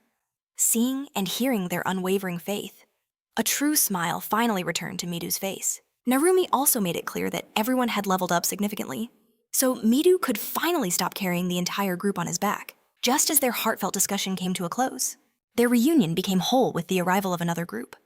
Arashi and his injured squad had dragged themselves from their beds, their fighting spirit unbroken. The delinquent boss immediately laid into Meidu for looking so pathetic. They should be plotting their second round against that stone bastard, he declared with a fiery passion. Everyone was stunned that Arashi had actually come to stand with them. He clicked his tongue, annoyed they couldn't end the fight in a single round. And so, he was ready to follow Meidu's orders to guarantee their victory against Stone Gaia. The other classmates were just thrilled to see their group finally, truly united. With a newfound fire blazing in his heart, Meidu declared they would challenge the demon that had so thoroughly crushed them. Arashi definitely approved of this far more determined Meidu. While everyone else was consumed by laughter and renewed hype, Kaki remained silent, observing from afar. She was relieved to see her classmates finally united, but a deep worry remained. They had no real strategy to defeat Stone Gaia. Her fears were instantly erased when she heard Kai's voice call her name. Looking around, she spotted him hanging back by the stairs. He warned her to keep her voice down, making it clear he didn't want to be seen. Kaki quickly obeyed, covering her mouth to suppress a cry of excitement. Kai had come to get a full report on the disastrous battle against the Heavenly King of Earth. He pressed Kaki for every single detail about the demonic arts Stone Gaia had unleashed upon them. After Kaki delivered a meticulous report, Kai finally grasped Stone Gaia's combat style, particularly his control over golems. Kai was now certain the demon's entire strategy depended on that one specific demonic art, just as Mayer had theorized. However, the moment Kai mentioned another woman's name, Kaki felt her blood pressure skyrocket. Kai refused to give any more details, simply thanking her for the intel. Kaki nervously asked if he would be joining the fight this time. Kai thought about it, but seeing everyone's renewed determination, he decided against disrupting their evolving teamwork. So Kai resolved to stick to his usual plan, moving in the shadows and handling the impossible missions behind the scenes. A few days after the human forces attacked, a fragile peace settled over Fort Arl. Meanwhile, on the outskirts, the summoned hero candidates gathered in secret, preparing for a second attack. They also celebrated the return of Yumi, a classmate who had quit after the trauma she'd endured. As part of Rina's group, her return was met with overwhelming joy. With that, Kinoshita Yumi officially became a member of the next Fort Arl's expedition. Some of her classmates asked why she had suddenly decided to rejoin the combat unit. Yumi explained that after leaving, she heard everyone was struggling and felt she had to do something to help. They playfully called her a hero for her answer. But deep down, Yumi harbored serious reservations about all of this. Just 5 days earlier, she had been working herself to the bone as a waitress, collapsing in exhaustion every single night. That's when she walked into her room, and Kai was just standing there, greeting her as if appearing unannounced was the most normal thing in the world. Perhaps it was the bone-deep fatigue, but Kinoshita's first reaction was to politely greet him back. Then reality hit her. There was an unknown, edgy teenager in her room. That's when the panic finally set in, though it took her a moment to get her breathing under control. She demanded to know why he was there. Kai explained just how desperately Midu and the others were struggling on the front lines. He told her they absolutely needed Kinoshita's skill, the divine protection of water manipulation, if they hoped to overcome this challenge. This was precisely why he had infiltrated her room. Even though she had quit, Kai saw her hidden potential. He saw the qualities of a true fighter and believed she secretly wanted to stand with her friends again. Leonora was the one who had driven her away with fear, but that was no longer a problem. Kai's bullets had already silenced that witch. With Leonora gone, Kinoshita had no reason to hold back anymore. Time had finally begun to heal the scars on her heart. Turns out, Kanoida was also a hopelessly clumsy waitress, a master of shattering plates. But the truth was, a fire to join Nagase and the others burned within her. Looking into Kai's eyes, she knew denying it was useless. It was startling, really, how a mere classmate could see right through her. Kai cut through the air with a cold truth, stating he was simply looking for a useful pawn. Kinoshita chose to let that last part slide. Instead, she questioned how he could possibly join the combatant party, knowing he was a wanted fugitive. With his criminal record, Kai couldn't officially join the Holy Kingdom's army, but to move in the shadows, he didn't need a clean slate. And just like that, Kai placed another piece on his grand chessboard. Kinoshita was electrified, ready to prove her power would change the game. Kaki, ever the silent observer, absorbed every word of their exchange. She already knew Kai's entire strategy, but a flicker of doubt remained. Would Kinoshita's water power truly be enough to shatter the enemy's defenses? Kai himself wouldn't be on the front lines, so it was on the class to devise their own tactics. His only advice was a cryptic one: adapt to the chaos. Before departing, Kai left a message for Midu. It was a challenge, daring Midu to show him just how much they had all evolved in his absence. Back at the edge of Fort Arls, Midu met with Kaki, confirming their battle plan one last time. They could not afford another humiliating defeat. The group meticulously reviewed every detail, refining their strategy to perfection. From a distance, Mir and Kai watched them, unseen. She wondered aloud if these kids could actually succeed. Knowing Kai held an even more brilliant plan in reserve, he was merely observing today. After all, true strength isn't forged by following orders. With the Demon King as their final foe, his classmates needed to awaken their potential. They possessed incredible power, but were novices in its application. For this war, Kai would offer only minimal guidance, dropping hints like breadcrumbs. In the end, a warrior's own decisions determine victory. Meanwhile, the demonic legions of Fort Arls were already in formation, their defenses impenetrable. Thousands of human soldiers, flying the banners of the Holy Kingdom, amassed before the main gate. Captain Amelia took command of this second assault. At her word, the kingdom's army bravely charged into the demonic fortress. The demons on the front lines merely sneered, amused that these foolish humans had learned nothing from their last slaughter. Amelia roared at her troops to carve a path for the hero candidates, allowing them to fulfill their destiny. As for the demons, their orders were brutally simple: annihilate every last invader. The battlefield erupted into a maelstrom of steel and sorcery. Yet the hero candidates pushed steadily through the heart of it. Midu could feel their true target radiating power from the fort's tower. The Heavenly King, Stonegia, was not one to hide. He preferred to flash his golden teeth, a silent taunt to his enemies from afar. Midu could feel the demon's invitation to enter his domain once more, and he swore he would not be disappointed a second time. After tearing through waves of demonic foot soldiers, the hero candidates finally reached the gate, blasting it open in an instant. Arashi's explosion skill was the perfect key for any locked door. Inside the party found the golem Stonegia had created. With a newfound resolve, Midu declared their operation had officially begun. Hidden from sight, two figures watched the battle unfold from a crack in the ceiling high above. It was Kai and Mare, monitoring the situation. Kai was eager to measure just how much his pawns had grown. The hero candidates immediately fell into formation, with Midu and Arashi at the vanguard. Before them stood an army of unyielding stone golems. Midu raised his radiant blade, signaling the start of their second raid against Stone Gia. Rina worried if this battle was too much for Yumi, who had only just returned to the combat team. Yumi's face was pale with tension, but she steeled her resolve. In the middle of their charge, she unleashed her divine power, flooding the battlefield with a torrent of water. Against this new terrain, the golems were at a severe disadvantage. Stone Gia watched as a colossal wave crashed down upon his army. The battlefield was now theirs, and Arashi dove headfirst into the fray. Arashi's fists detonated on impact, the perfect weapon against large, immobile targets. Midu's sword was less than ideal, but he compensated with overwhelming power, flawless technique, and sheer talent. The other hero candidates also fought with newfound ferocity. They had clearly honed their blessed abilities to a razor's edge. They may have seemed like background characters before, but these extras now knew exactly how to dismantle a golem. And in this battle, that was all that mattered. After the first devastating clash, every last golem was submerged in the newly formed pool. Stone Gia instantly channeled energy into his army, attempting to force them to regenerate, but their waterlogged cores made reconstruction impossible. The hero candidate's strategy was a resounding success. Stone Gia, however, seemed unconcerned. He was merely irritated that these humans had the foresight to bring a water user this time. With that, he summoned his weapons and the last of his cannon fodder puppets. High above on the ceiling, Mayor and Kai watched the battlefield unfold. This entire strategy had been Mayor's brainchild from the very beginning. Mayor discovered the rock joints had a fatal flaw against water, crippling the golem's movements. Seeing the tide of battle turn, Midu roared for his classmates to unleash everything they had. The momentum was finally theirs. Brimming with confidence, Yumi seized the initiative and launched the next wave of attacks. She conjured a colossal wave that swept the remaining golems away, clearing the path. Narumi and the others surged forward, moving into their optimal attack range. Up close, the golems were towering monstrosities, but the team's resolve was unbreakable. They now held the formula for victory.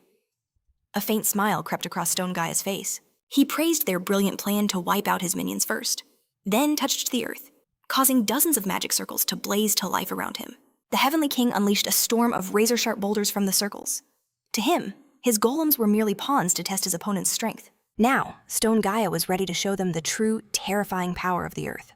He sent the boulders hurtling toward the hero candidates, who were paralyzed with fear. Luckily, a few of them had the strength to fight back. Hashimoto instantly activated her telekinetic powers, halting the devastating volley just before it could annihilate their team. Stone Gaia was stunned that his control over the earth could be overridden. Then, Kaki unleashed her domination skill, locking the Heavenly Demon King in place. A powerful restraint ability like that was a complete game changer. With Stone Gaia immobilized, Arashi charged forward, ready to land an explosive finishing blow, but a wall of mud erupted from the ground, blocking his path. The mud wall absorbed the full force of his blast, shielding its master. When the smoke cleared, only Arashi and Stone Gaia remained, locked in a tense standoff. Stone Gaia flashed an arrogant smirk, boasting that such feeble power could never shatter his defense. In that instant, Midu activated his lightning-fast movement skill. He materialized at Stone Gaia's flank, perfectly positioned for a lethal sneak attack. His blade sang through the air, its light illuminating the entire chamber. Stone Gaia swiftly drew his own sword, effortlessly parrying the strike, even while trapped by Kaki's domination. Hashimoto seized the opportunity, sending the telekinetically held boulders hurtling back toward their creator.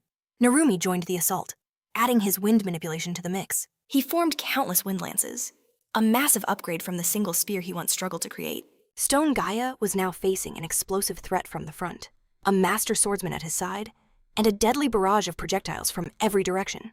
And yet, the smirk on his face declared he was still certain of his victory. He summoned a massive stone wall, forcing the close-range fighters back and creating distance. But Yumi refused to let this chance slip through their fingers, not when they were this close. She unleashed another torrent of water. This attack pulsed with enough pressure and raw energy to utterly shatter the stone wall. Stone Gaia's so-called impenetrable defense dissolved into a useless pile of mud on the floor. It seemed his earthen materials lost all their hardness the moment they became wet. With a wide-open shot at the Heavenly King, Midu prepared for the final onslaught. Having Arashi at his side guaranteed they would inflict maximum damage. The combined power of explosions and sword strikes slammed into Stone Gaia, nearly sending him straight to the afterlife. But the old demon was legendary for his defense for a reason. Even as coordinated attacks battered him from all sides, he was confident he could endure. But Gaia's defenses were crumbling faster than he could mend them. He had no choice left but to go all out. The Heavenly King began to channel his immense defensive power into a single, cataclysmic attack. As Gaia's power made the very foundation of the cavern tremble, the hero candidates struggled to stay on their feet. But in that exact moment, Kai's hawk-like eyes spotted a critical weakness. He hurled a single throwing knife that flew straight and true, piercing the demon's forehead, and just like that, another Heavenly Demon King had fallen. A classic, perfectly timed kill steal. Stone Gaia struggled to remain standing, but his life force was already gone. His colossal body collapsed with a ground-shaking thud before the stunned students. Seeing the giant boss finally defeated, the entire class erupted in a massive celebration. They roared with cheers for Midu and Arashi, believing the two powerhouses had secured their victory.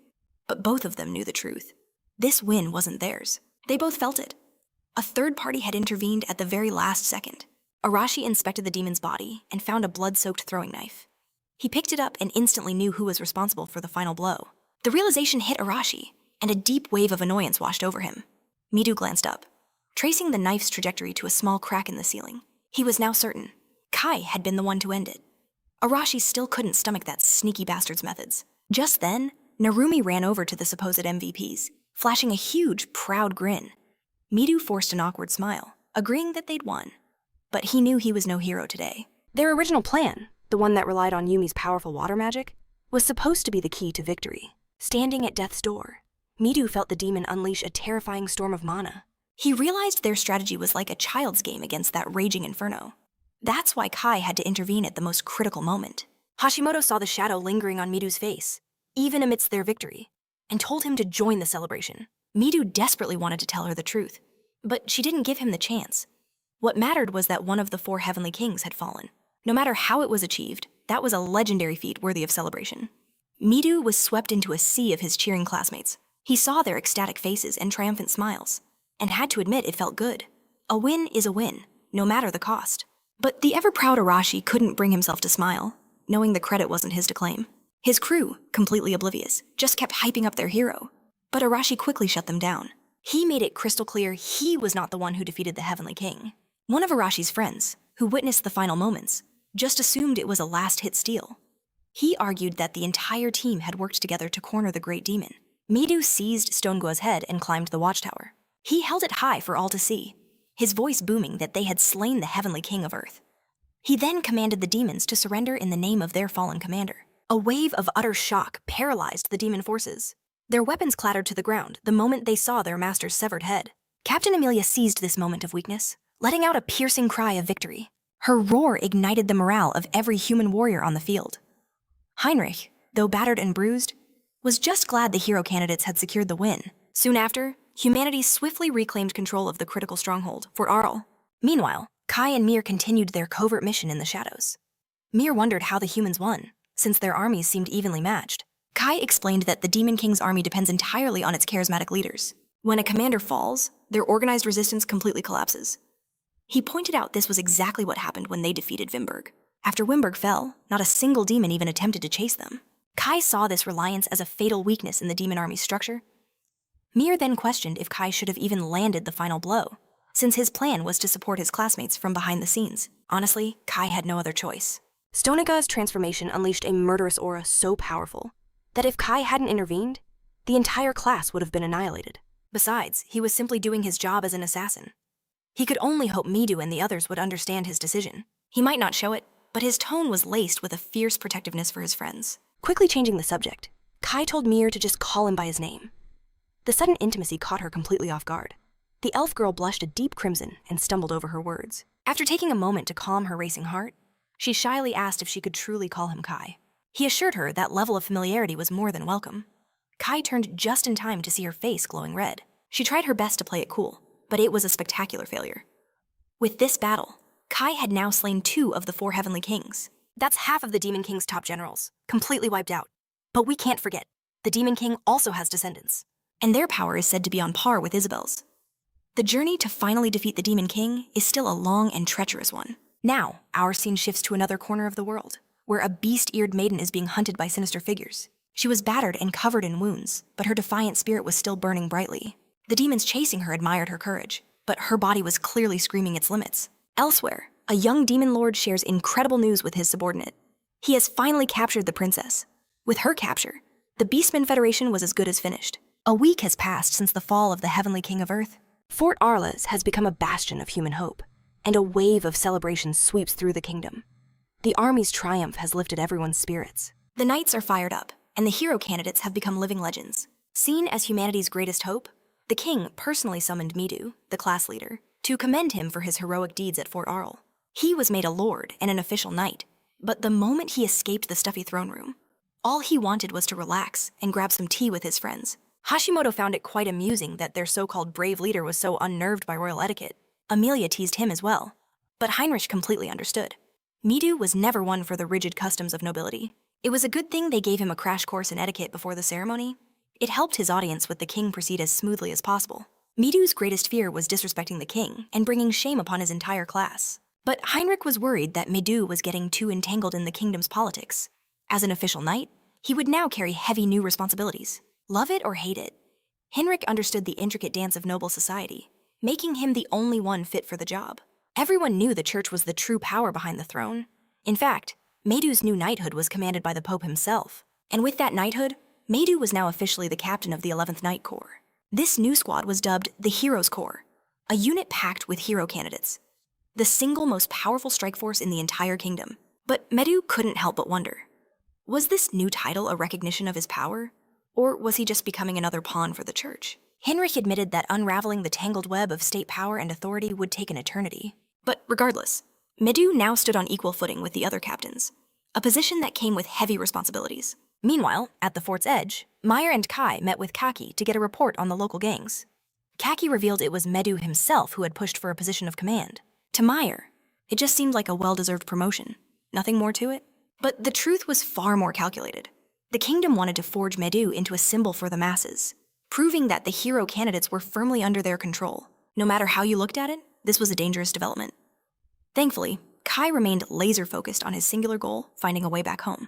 He couldn't ignore the chilling similarity between the kingdom and Leonora. Both treated the hero candidates as nothing more than disposable pawns in their game. Before they parted ways, Kanzaki finally worked up the courage to ask about the elven girl. Kai nonchalantly introduced Meyer. In a single glance, Kaki felt her status as best girl was under serious threat. Meyer quickly clarified the situation, stating she and Kai were merely traveling companions. But when the same question was thrown at Kaki, her composure completely shattered. She tried to say they were friends, but Kai, with his usual bluntness, cut her off. Friend wasn't the right word. He stated collaborator was a much better fit, a title Kaki found herself liking far more. After all, back in their old world, they had barely even spoken a word to each other. In any case, Kai knew the hero candidates were gunning for the Demon King, so he would move in the shadows, just as he did against Stone Gaia. Kaki's new mission was to be the link between him and the others.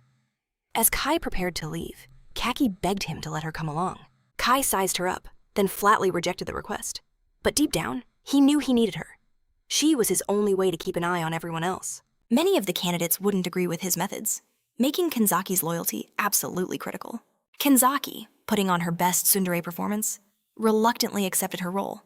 She was also the only one who knew that the class leader held a deep, unspoken respect for Kai. Kai could only hope Meidu would make the right choices on his own. Meidu's growth was the absolute key to defeating the Demon King, but this was all part of Kai's grand design. He knew with absolute certainty that the Demon King's army was not an enemy he could face alone. Sure, he and Meyer had taken down Wimberg by themselves, but that victory had been far too close for comfort. Kanzaki nearly had a heart attack when Kai casually mentioned slaying another one of the 4 Heavenly Kings. Meyer's cheerful explanation of how they defeated the Heavenly King of Wind did absolutely nothing to calm Kaki's nerves. The other hero candidates barely held their own against Stone Gaia. Yet Kai had done the impossible with just 2 people. Kaki could also feel an overwhelming presence from Meyer. She couldn't stop herself from comparing the elf to her own abilities. She knew her own role in the fight against Stone Gaia was insignificant. Then, Kai revealed an even more terrifying truth. There were enemies far stronger than the 4 Heavenly Kings. As things stood now, facing beings of that caliber would be suicide. Kaki's job was to watch their classmates and the kingdom with a careful eye. Kai promised he would stay in contact. She had a new purpose, a mission she was determined to fulfill for Kai's sake. Before departing, Kai shared his private plan to defeat the Demon King in his own way. Meyer ran off with him, waving a cheerful goodbye to Kaki. But their conversation had ignited a spark within her. She couldn't remain a background character any longer. She had to become stronger. In the wake of Stone Gaia's fall, the Holy Kingdom's army launched a full-scale invasion into demonic territory. The formation of the new Heroes Corps sent the army's morale soaring to new heights. They pushed forward with overwhelming force, conquering one stronghold after another. This relentless advance allowed the Holy Kingdom to seize forts near Uragano Mountain, finally liberating New City. This swift conquest was only possible because two heavenly demon kings had fallen in such quick succession. Without Wimberg, the demon army's master of logistics, their entire supply chain was destined to crumble. What the Holy Kingdom failed to realize, however, was that Aragi Kai was the shadow architect behind it all. With the campaign concluded, the hero candidates returned to the capital for a massive celebration. Narumi partied with abandon, drinking to his heart's content. The victory banquet held in their honor was a spectacle to behold. Here, 15-year-olds were considered adults, and thus allowed to drink. Hashimoto lectured Narumi on underage drinking, only to immediately confiscate the booze for herself. Medu let out a small laugh, but he couldn't share in their celebration. He remained in his knight's attire, a clear sign that his guard was still up. Rina sensed his unease, telling him to relax. But despite their victory, shrewder minds saw the truth: the demon army's chain of command was completely shattered. Midu, however, remained unconvinced. The victory felt unnervingly simple. He couldn't shake the feeling that this was all a trap. Rina scoffed at his caution, dismissing the Demon King's army as nothing more than disorganized fools. But Midu knew better. Their triumph was only possible because Kai's unseen hand had guided them from the shadows, a fact Rina stubbornly refused to accept. Finding the idea of the edgy Kai being their savior impossible, her disbelief provoked Kaki, who immediately rose to his defense. She revealed that while they battled on the front lines, Kai was systematically dismantling the enemy's rear guard. Kaki declared their success was owed entirely to Kai, who had slain another heavenly king in the area, crippling the enemy's defenses. Doubt still lingered, but Midu felt the weight of her words. Narumi felt a chill, realizing such a powerful ally moved unseen among them. Rina was the loudest dissenter, utterly rejecting the notion that Kai could defeat such a monstrous foe. The argument pulled in Arashi, who was more annoyed that these kids had interrupted his chicken feast. He recalled the flash of the blade that felled Stone Nagaya, but said nothing, choosing to focus on his meal instead. Hashimoto argued that even if Kai's actions were real, his past sins remained unforgivable. Done with the pointless debate, Midu turned and asked Kaki for Kai's location. She didn't have his exact position, only that he was forging his own path to slay the Demon King. And speaking of Demon Kings, our scene shifts to the western territory of New City, deep within the heart of the demonic kingdom. There, in a dense forest, Kai found himself surrounded by orcs. He remained perfectly still, waiting for the brutes to make the first move. They obliged. Evading the clumsy lunges of these aggressive, mindless creatures was almost insultingly easy for our hero. As another orc charged forward, it was met with a face full of sand. The creature roared, blinded by the dirty trick. Seizing the opening, Kai attempted a thundershock spell, hoping to inflict some damage, but his mastery was still far too incomplete. The spell fizzled into nothing, leaving him wide open to a massive club swinging right for his head. It would have been the end, if not for a timely intervention. In a flash, a wave of fire incinerated the entire orc squad. Even so, Kai scolded Mare for overdoing it. She retorted that she wouldn't have needed to act if his thundershock hadn't failed so spectacularly. Kai was baffled. Magic was proving far more difficult than he'd imagined, especially with his improved mana control. The problem was Kai's natural element thunder, an incredibly rare affinity. It possessed unmatched speed and power, but was notoriously wild and untamable. Honestly, for him to even form a basic spell was considered statistically impossible. If he possessed an elemental divine protection, he would already be an unstoppable force. But for now, he had to master this raw power in the heat of battle. He figured the spell had failed because the orc's menacing presence had shattered his focus. Casting magic requires a crystal clear image of the power being wielded, which is why mages rarely engage in close quarters combat.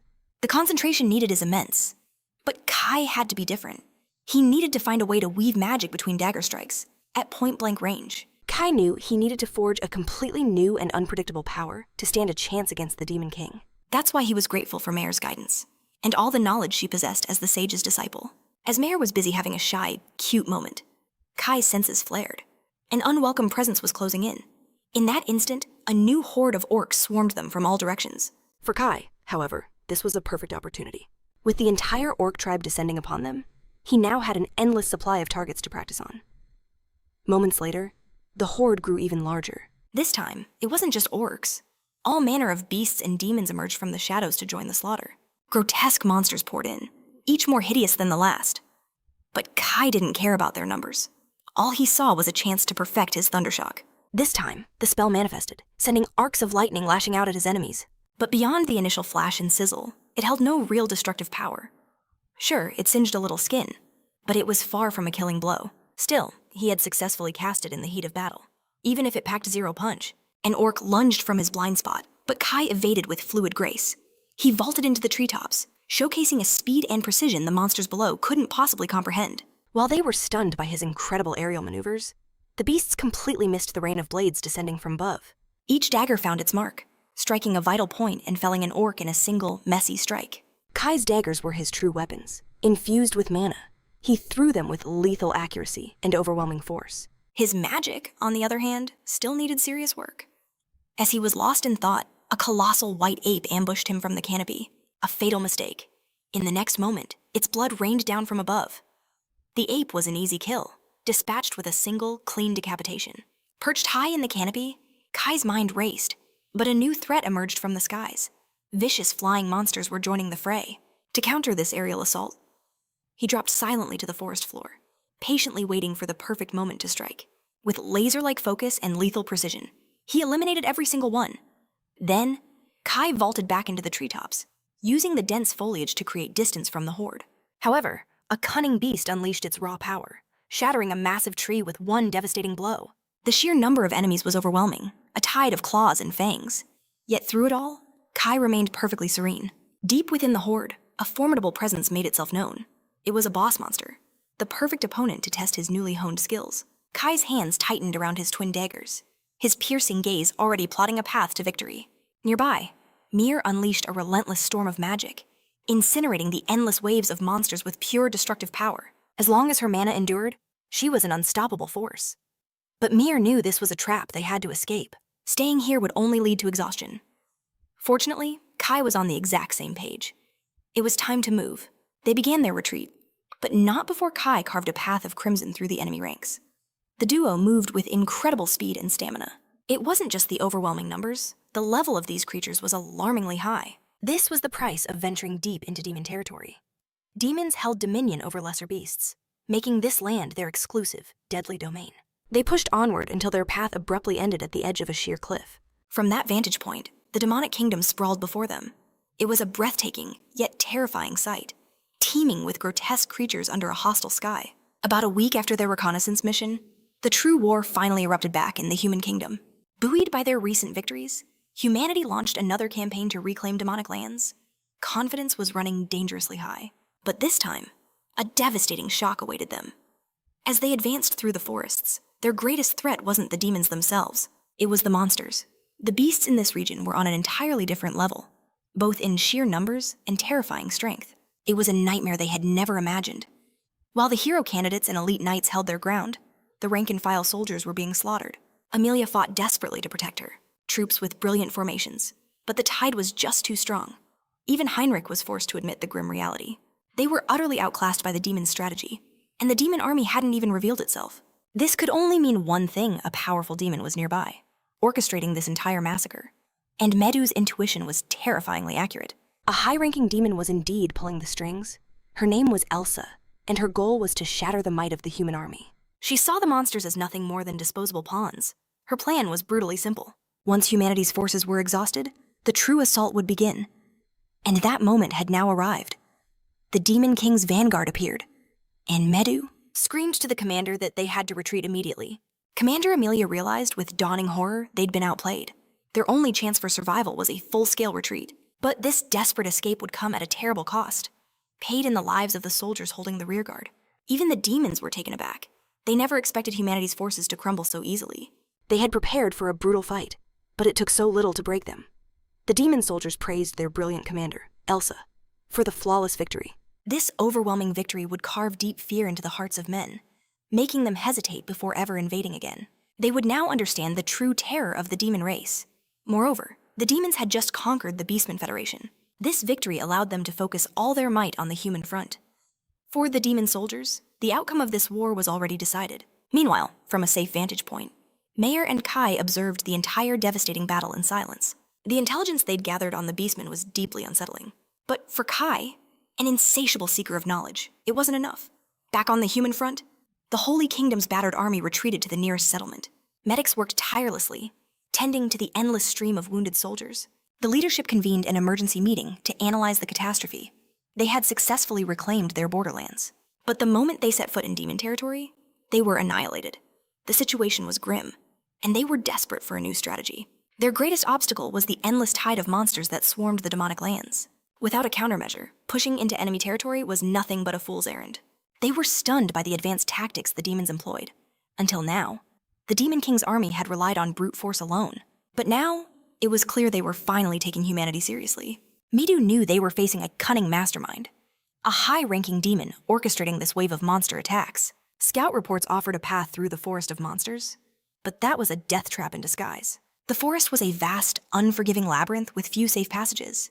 Marching an entire army through it was suicide. Some knights argued for a full retreat, to regroup and forge a new strategy.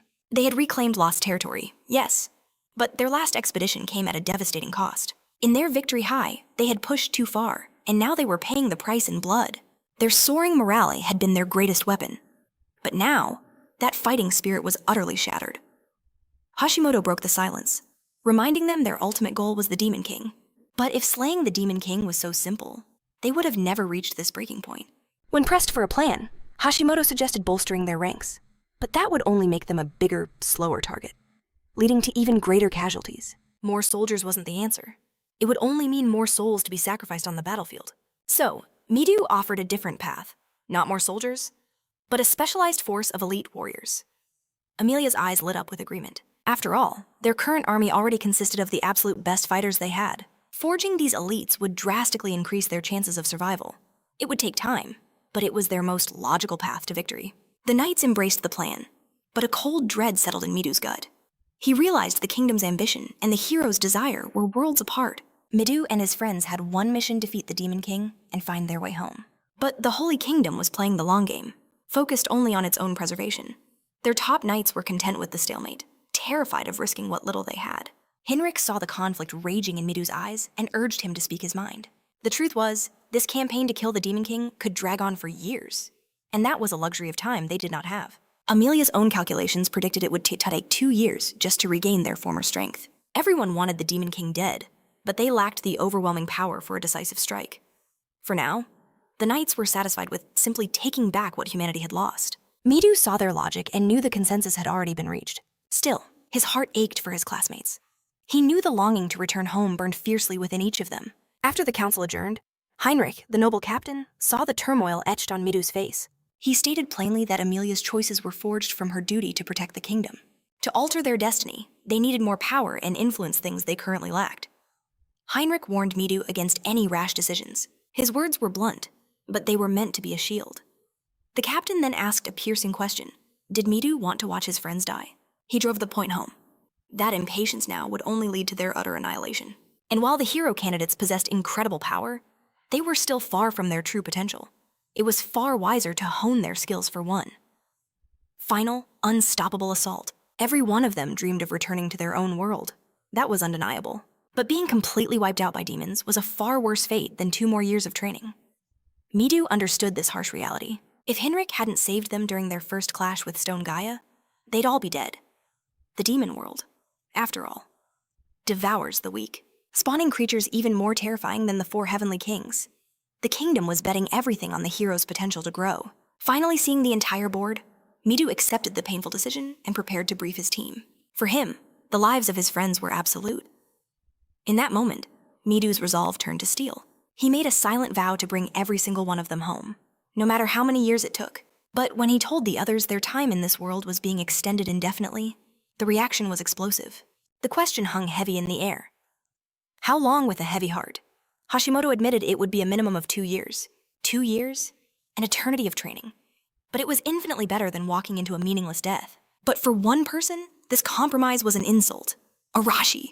He erupted in fury, kicking the table before him to splinters. He refused to accept such a cowardly plan. He argued that people might die regardless. So they should just kill the Demon Lord now. Anyone who's afraid can cower here and wait, he snarled. Midu roared back that he wouldn't let a single person die. That was precisely why this was their only choice. Arashi's rage boiled over. He lunged forward, calling Midu a coward. With a battle cry, he drew back his fist, yelling, "Let me beat some sense into you." In a flash, Midu summoned his holy sword, activating its shield mode to erect a shimmering barrier. The punch was blocked, but the sheer force of the impact unleashed a massive, destructive explosion. From within the swirling smoke and dust, a voice cut through the chaos. You think that little attack can defeat me? Midu desperately argued back. We have to defeat the Demon Lord together. We already struggled against a single Heavenly King. He believed they needed to train and sharpen their skills first. But Arashi, his fists still raised in defiance, challenged. You think this is a victory? In an instant, magical chains erupted, restraining them both as Jin's voice commanded, "Don't move!" They both snapped their heads in his direction, surprised. Jin yelled at them to get a grip, asking if they wanted to destroy the entire castle. Midu retracted his hand. My mistake, Kaki. But Arashi, with a roar, shattered the chains, calling them annoying. Jin could only mutter about the incredible amount of energy he'd just wasted on that Dominion spell. Arashi insisted that real strength was forged in battle, that trials were the fastest path to growth. He demanded to know if Midu understood. But Murray stepped forward, agreeing with Midu. Rina also chimed in, asking, Isn't it better to play it safe than to be completely wiped out?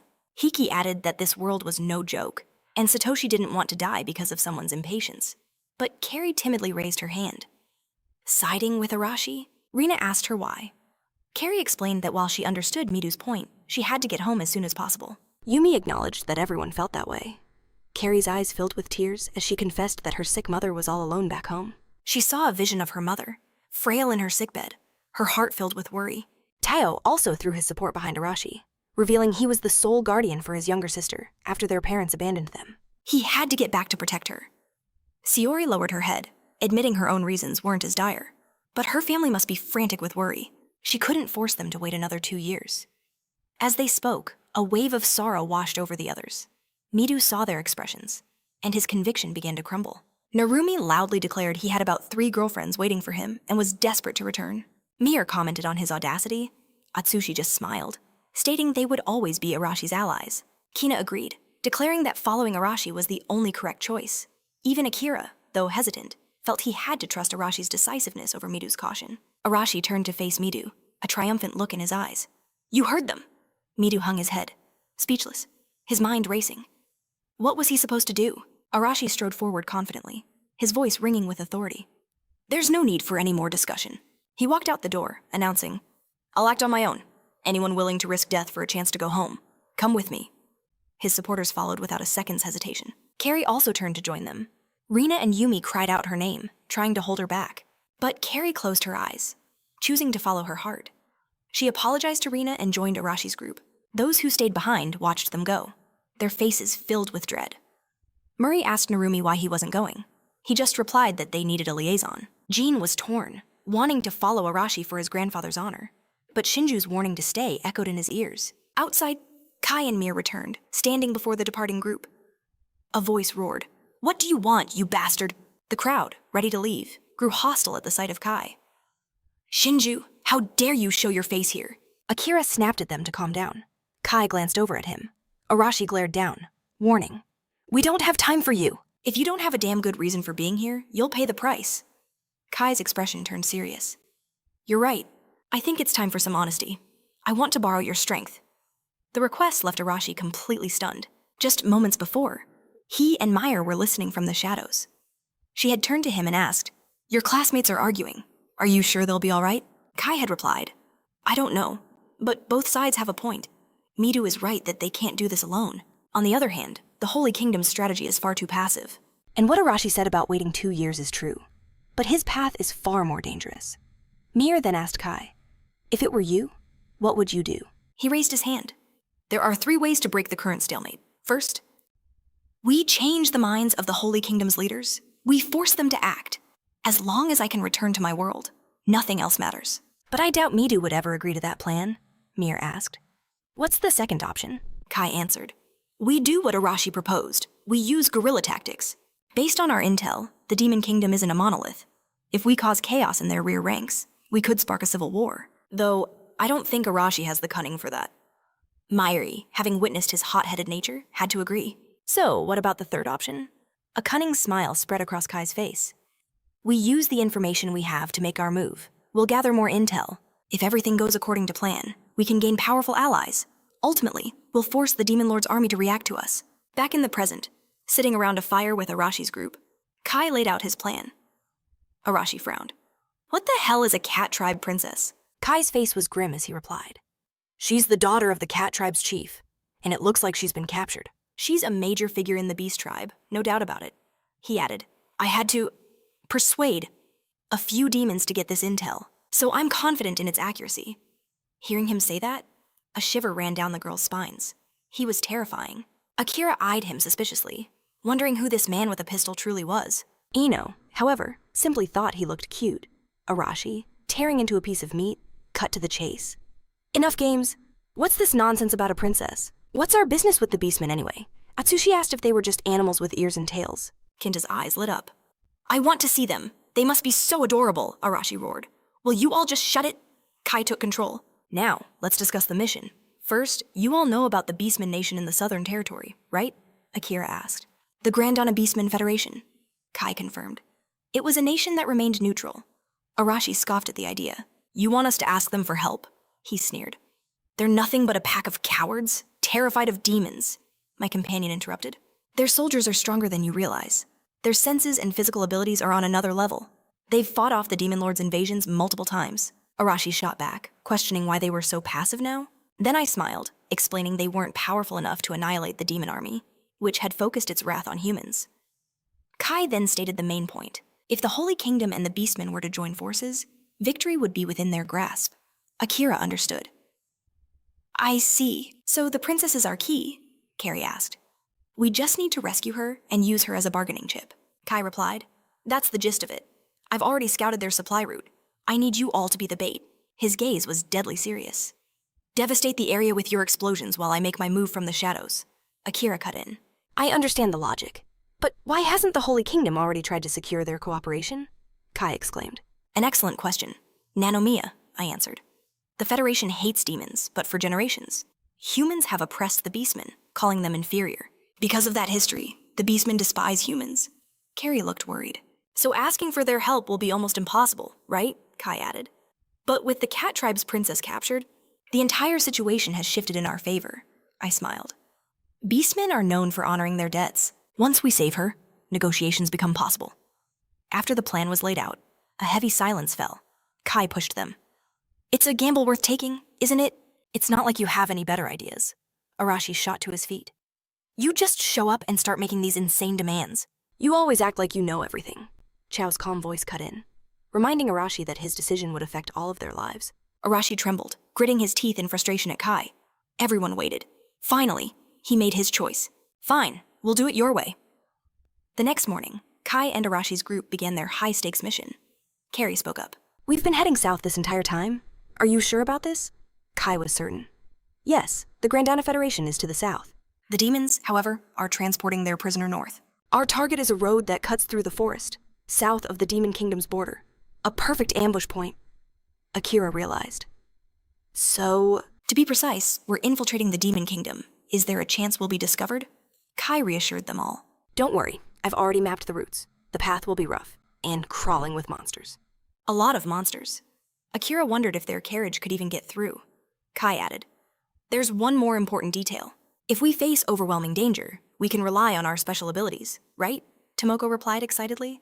Of course my divine protection is multidimensional space. She turned to Kai. It's been so long. You still remembered my divine protection, he replied. An ability as special as yours is hard to forget. Tomoko beamed with pleasure. Kai then turned to Shinju, which was apparently Kai's alias. Have you been infiltrating the Demon Kingdom ever since the incident? He replied. Not exactly. I've been searching for clues on how we can return home, Shiori immediately asked. And what did you find? Kai's answer was grim. There is only one path back for us. We must defeat the Demon Lord. So I gathered all the intel I could. Akira wondered. So the Beast Tribe princess being kidnapped? That's just like you, Shinju. Arashi was growing impatient. By the way, is it really okay for us to be walking this slowly? Shouldn't we be setting up the raid? Kai agreed. You're right. It's time to pick up the pace. Let's have Tomoko store the luggage and the carriage. That evening, the group moved swiftly on foot. Suddenly, Arashi shouted, Monsters! Everyone get ready. In a flash, they were surrounded by ferocious night wolves. From the shadows, a wolf lunged at Shiori, but Kai was faster. Stepping in to shield her, the wolf's fangs clamped down on Kai's arm, only to shatter on impact. Kai smirked. Sorry, but your fangs can't pierce my steel. With one powerful punch, He sent it flying. Akari yelled, "We're completely surrounded." The support members scrambled to the center. Vanguard held the line, pushing the wolves back as she unleashed a powerful buff on her allies. The combat specialists surged forward, empowered by the buff. They tore through the wolf pack with ease. Carrie, a controller, launched a torrent of vines. "Stop!" she commanded. The ensnared wolf stumbled, and Ino dashed in for the finishing blow. Just then, another wolf lunged for Arashi, but Eraser was unfazed. He calmly reached out and seized its neck. "Trash," he sneered. "You're nothing before me." With a deafening roar, he blasted it with an explosion, leaving the wolf charred completely black. Arashi tossed the corpse aside. "Is anyone hurt?" he asked. Kai watched it all unfold. "Everyone's performing perfectly," he thought. "I don't need to step in. It's good to see Eraser finally embracing his role as a leader." He then called out to the group, "If you're injured, find Hano for healing." Suddenly, Kai's senses flared. Something was approaching. "Mayu," he called out. A sharp-fanged wolf remained. It materialized behind a startled Arashi. "There's still one left," Mayu shouted, summoning her fire salamander. A massive wave of fire swept past, incinerating the beast instantly. Atsushi stared in awe at the sheer firepower. Kina gasped. "Look, it's completely roasted. Isn't she way stronger than Naga?" Arashi just clicked his tongue. Completely unnecessary. Shinju's girlfriend? The comment made Mayu blush. She pointed fiercely at Kai. "Who's his girlfriend?" He remained perfectly calm. "You should be a little grateful. She just saved your life." Arashi shot him a skeptical look. Mayu stared intently at Kai, waiting for him to say more. But he just walked away. "I don't care about trivial things like that," she retorted, flustered. "This isn't trivial," Atsushi said, sounding envious, while Kenta looked on in admiration. "I want to find a beautiful girlfriend here too." After the battle, the other girls gathered around Mayu. "Hey," Carrie said with a wave. "Your name is Mayu, right? Want to hang out with us?" "Are you a sprite?" Mayu glanced at Kai for help, but he just shrugged indifferently. "Why are you looking at me? Do what you want." Hearing that, she flashed a brilliant smile and replied, "Okay." Kai felt a sense of relief seeing Mayu starting to fit in. Some time later, on a nearby cliff, Arashi sat down impatiently. "Are you sure this is the right spot? I don't want to wait around for days." Kai activated his appraisal eye, gazing down into the valley below. He spotted small figures moving in the distance. "Don't worry," he confirmed. "I see them." Akai focused his divine power, assessing the approaching demon army. His analysis revealed 3 low-level demons, 15 mid-level demons, and even more inside carriages. Among them, only one truly mattered, a level 36 demon. His name was Zaganda, 57 years old, a high-ranking demon. All his stats were ranked A and B. His skills were impressive level 4 wind magic, level 2 demon fire magic, and level 2 demon enslavement. Arashi grunted. A high-ranking demon. He must be their leader, right? Kai nodded grimly. Probably, but don't underestimate him. He may not be on Stonegear's level, but a high-ranking demon is still a massive threat. Hearing this, Arashi's brow furrowed. "Leave him to me, and if you get in my way, I'll kill you too." Kai glanced at him coolly. "I intended to leave him to you from the start. Our strategy is simple. First, Eraser will create chaos with his explosive shot skill. Once their formation shatters, we'll surround them. Everyone else, move in teams of 3, Kai continued, issuing orders. "Inio and Zanagi, your sole duty is to protect Hano." The two nodded in acknowledgement. "Next, Oki, your mission is to find and escort any wounded." "Leave it to me," Oki replied. "Mayu, you'll provide support from the rear. And Eraser, your mission is to engage the high-ranking demon." "While you have him occupied, I'll infiltrate their ranks and rescue the princess. Once she's secure, I'll give the signal." "Everyone else, adapt to the situation as it unfolds. If things turn against us, you have permission to retreat." Arashi looked completely confident. "Don't worry," he scoffed. "Once I blow their leader's head off, the rest of them will scatter." Kai simply stared back at him. "All right, I'm leaving you in charge of the battle." But someone in the crowd spoke up. "You should remember we're only here because you need our help," Kenta shouted in agreement. "That's right, what's with that high and mighty act?" Atsushi pointed an accusing finger. "Don't you dare order Arashi-san around." From behind them, a furious Arashi roared, "Shut up, you idiots!" and knocked their heads together. He stepped forward. "Hurry up and get ready. We're following his plan." Meanwhile, in the demon army, Zaganda was on alert. A demon whined. "I'm exhausted, boss. Ever since we left the two people's territory." Zaganda cut him off. "We're almost there. Don't you dare get careless now," he thought to himself. "I knew this would happen. This really is tiring." Zaganda closed his eyes. Riding this horse for so long has made my back ache. But I can't show any weakness to the soldiers. Then, an idea sparked in his mind. That's right. I should go check on our prisoner. He turned to his men. I'm going to see what that girl is up to. Keep a close watch. His soldiers grumbled. The old man just wants to sneak off and take a break. Inside a carriage, a beast woman was tied up. The princess, Sina. Zaganda entered and sat by the door. Weariness etched on his face. Finally, we've arrived.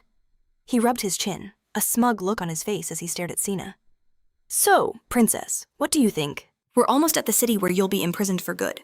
Your precious Federation soldiers can't reach you here, Sina shot back. This carriage ride is ridiculously bumpy. He froze, a flash of surprise on his face, before clearing his throat. Don't worry yourself, he sneered. If the Federation plays by our rules, you'll walk free. But Sina just shook her head. It's useless. Now that you have me, the Federation will never surrender. A cruel smirk twisted his lips. It seems you fail to grasp your situation.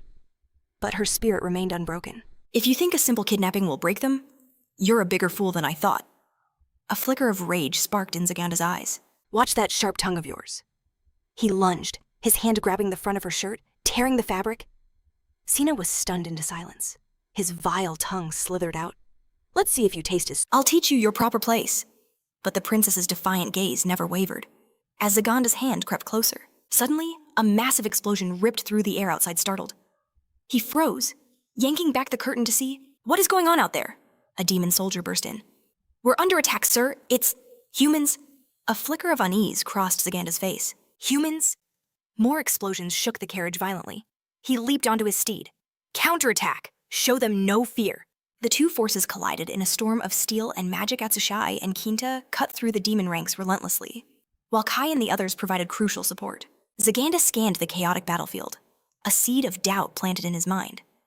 Am I actually losing this? Just then, a figure stepped through the fray, rolling his shoulders casually. You must be one of the big shots, right?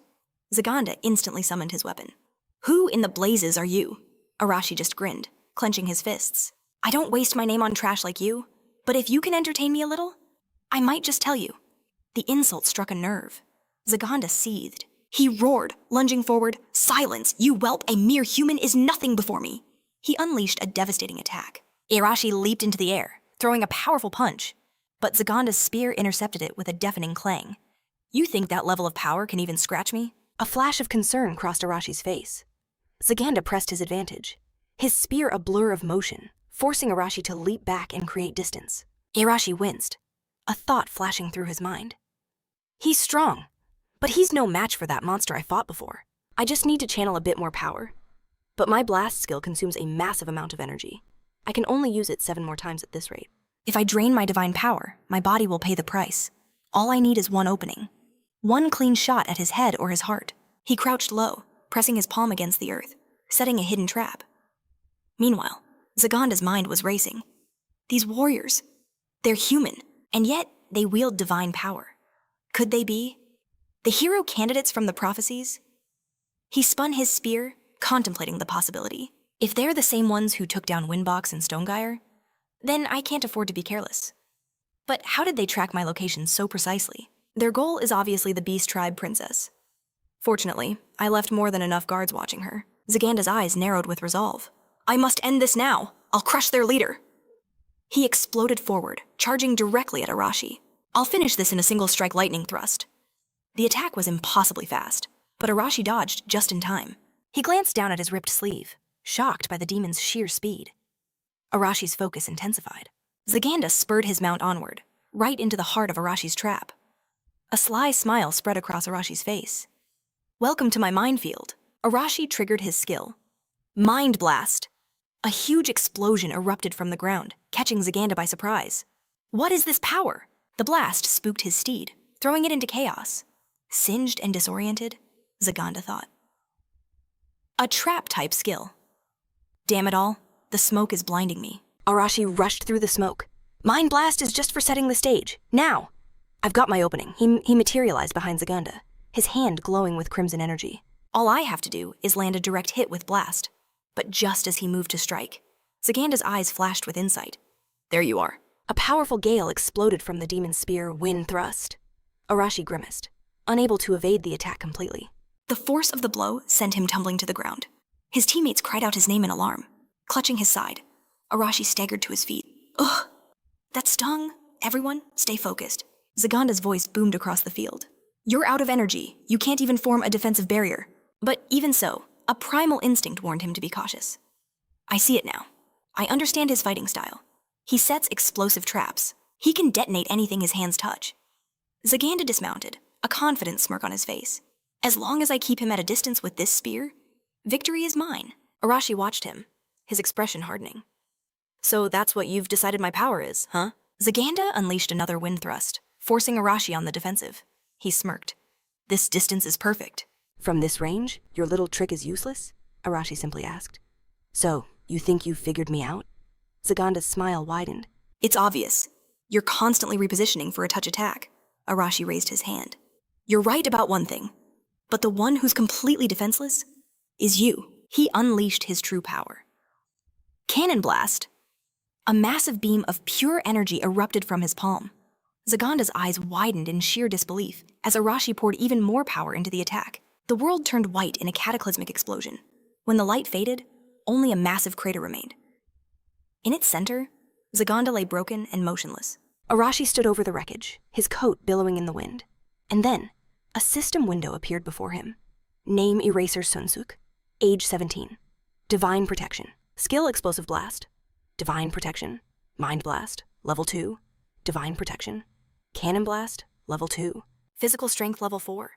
Watching from the sidelines, Mayu was completely speechless. Whoa! He took down a high-ranking demon, all by himself. Panic erupted among the demon ranks. Lord Zaganda has fallen. Had they already lost? Seizing the moment, Akira roared. Eraser just took down a high-ranking demon. Don't let them recover. As he spoke, a wave of power washed over them. Support magic coursed through the battlefield. Their weapons began to glow, humming with destructive energy. A full-scale assault began, crushing the now leaderless and disorganized demon forces. Meanwhile, Kai, his twin daggers gleaming, approached a lone carriage. This has to be it. With a swift motion, he tore back the velvet curtain. Inside, he found Sina, her royal attire torn. The captured princess stared at him, her voice wary. Human, did you come to rescue me? Kai's expression remained unreadable. I'm asking myself the same thing. He drew a blade, stepping forward to slice through her bonds. She wiped a smudge from her face, her eyes sharp. What is your goal? His reply was as cold as steel. The same thing the demons are after, and I've decided you will be the key to achieving it. Sina chafed her freed wrists, a smirk on her face. How brutally honest. Kai's voice was devoid of emotion. There's no point in deception. Or would you rather I spun a tale about being your gallant saviors? Sina's hand fell to her side. I suppose not. But in that case, you won't blame me for resisting, will you? In an instant, her arm transformed fur, sprouted, and razor-sharp claws emerged. Sina's eyes turned feral as she launched herself at Kai. He reacted with blinding speed, vaulting backward. Unrelenting, she descended into a frenzied assault. Her claws slashed through the air, but Kai evaded every lethal strike. With his own weapon drawn, Kai acknowledged her speed. Their battle was a storm of motion. So this is the power of a demigod beastkin, but her relentless barrage of attacks was parried with ease. Growing bored of the exchange, he uttered a single word. Jolt! Arcs of lightning erupted from the air. Striking Sina down, her eyes went wide with shock. She crashed face first into the carriage floor. In a flash, Kai had her pinned. Just a basic lightning spell, he thought. Nothing special, but incredibly effective. Sina gritted her teeth in frustration. How? How can a mere human possess such strength? Kai's gaze was sharp. So you finally understand the gap between us. You have two choices. One, bind your own power and come with me quietly.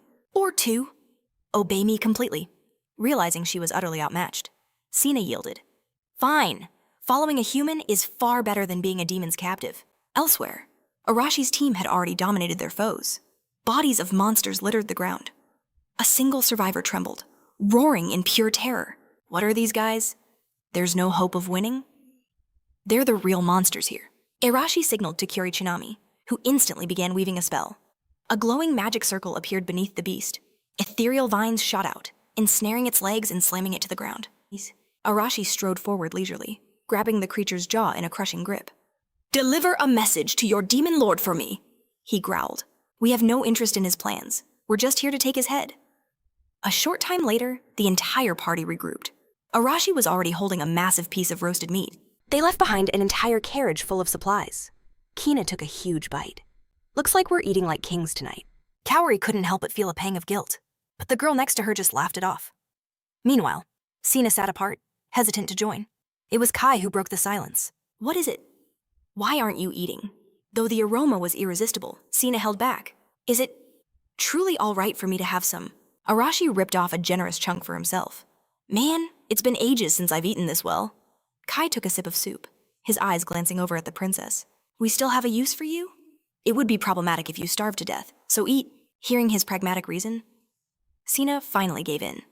Thank you for the food. After the first bite, her expression melted into pure bliss. So delicious. The girl next to her puffed out her chest with pride. It's amazing. Isn't it? Hano's cooking is the best. Hano blushed at the compliment. Then one of the others spoke up. You're Princess Sina, correct? How did the demon army even manage to capture you? Sina paused for a moment before recounting her tale. I was hunting in the forest when I stumbled upon their main force. She remembered the shock of it all. I was deep inside the Federation's borders. Demons should never have been able to get that far. Sina's expression grew serious. Could it be they knew my location in advance? Kai calmly offered his own theory. More likely, they're already planning a full-scale invasion of the Federation. And capturing you was simply one of their preliminary objectives.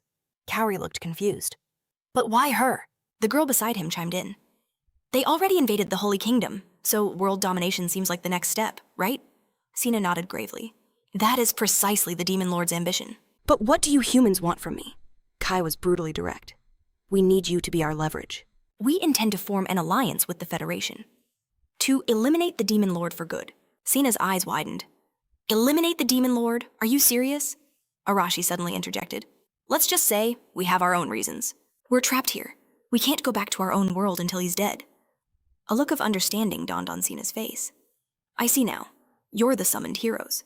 The ones the legends spoke of. Kai pressed the issue. So, what's your answer? Will you lend us your strength? Your cooperation would be invaluable. Sina nodded slowly. I understand. And I owe you my life. But Kai immediately dismissed her sentiment. We never intended to save you. Sina flinched at his cold words, but didn't protest. Be that as it may, the result is the same.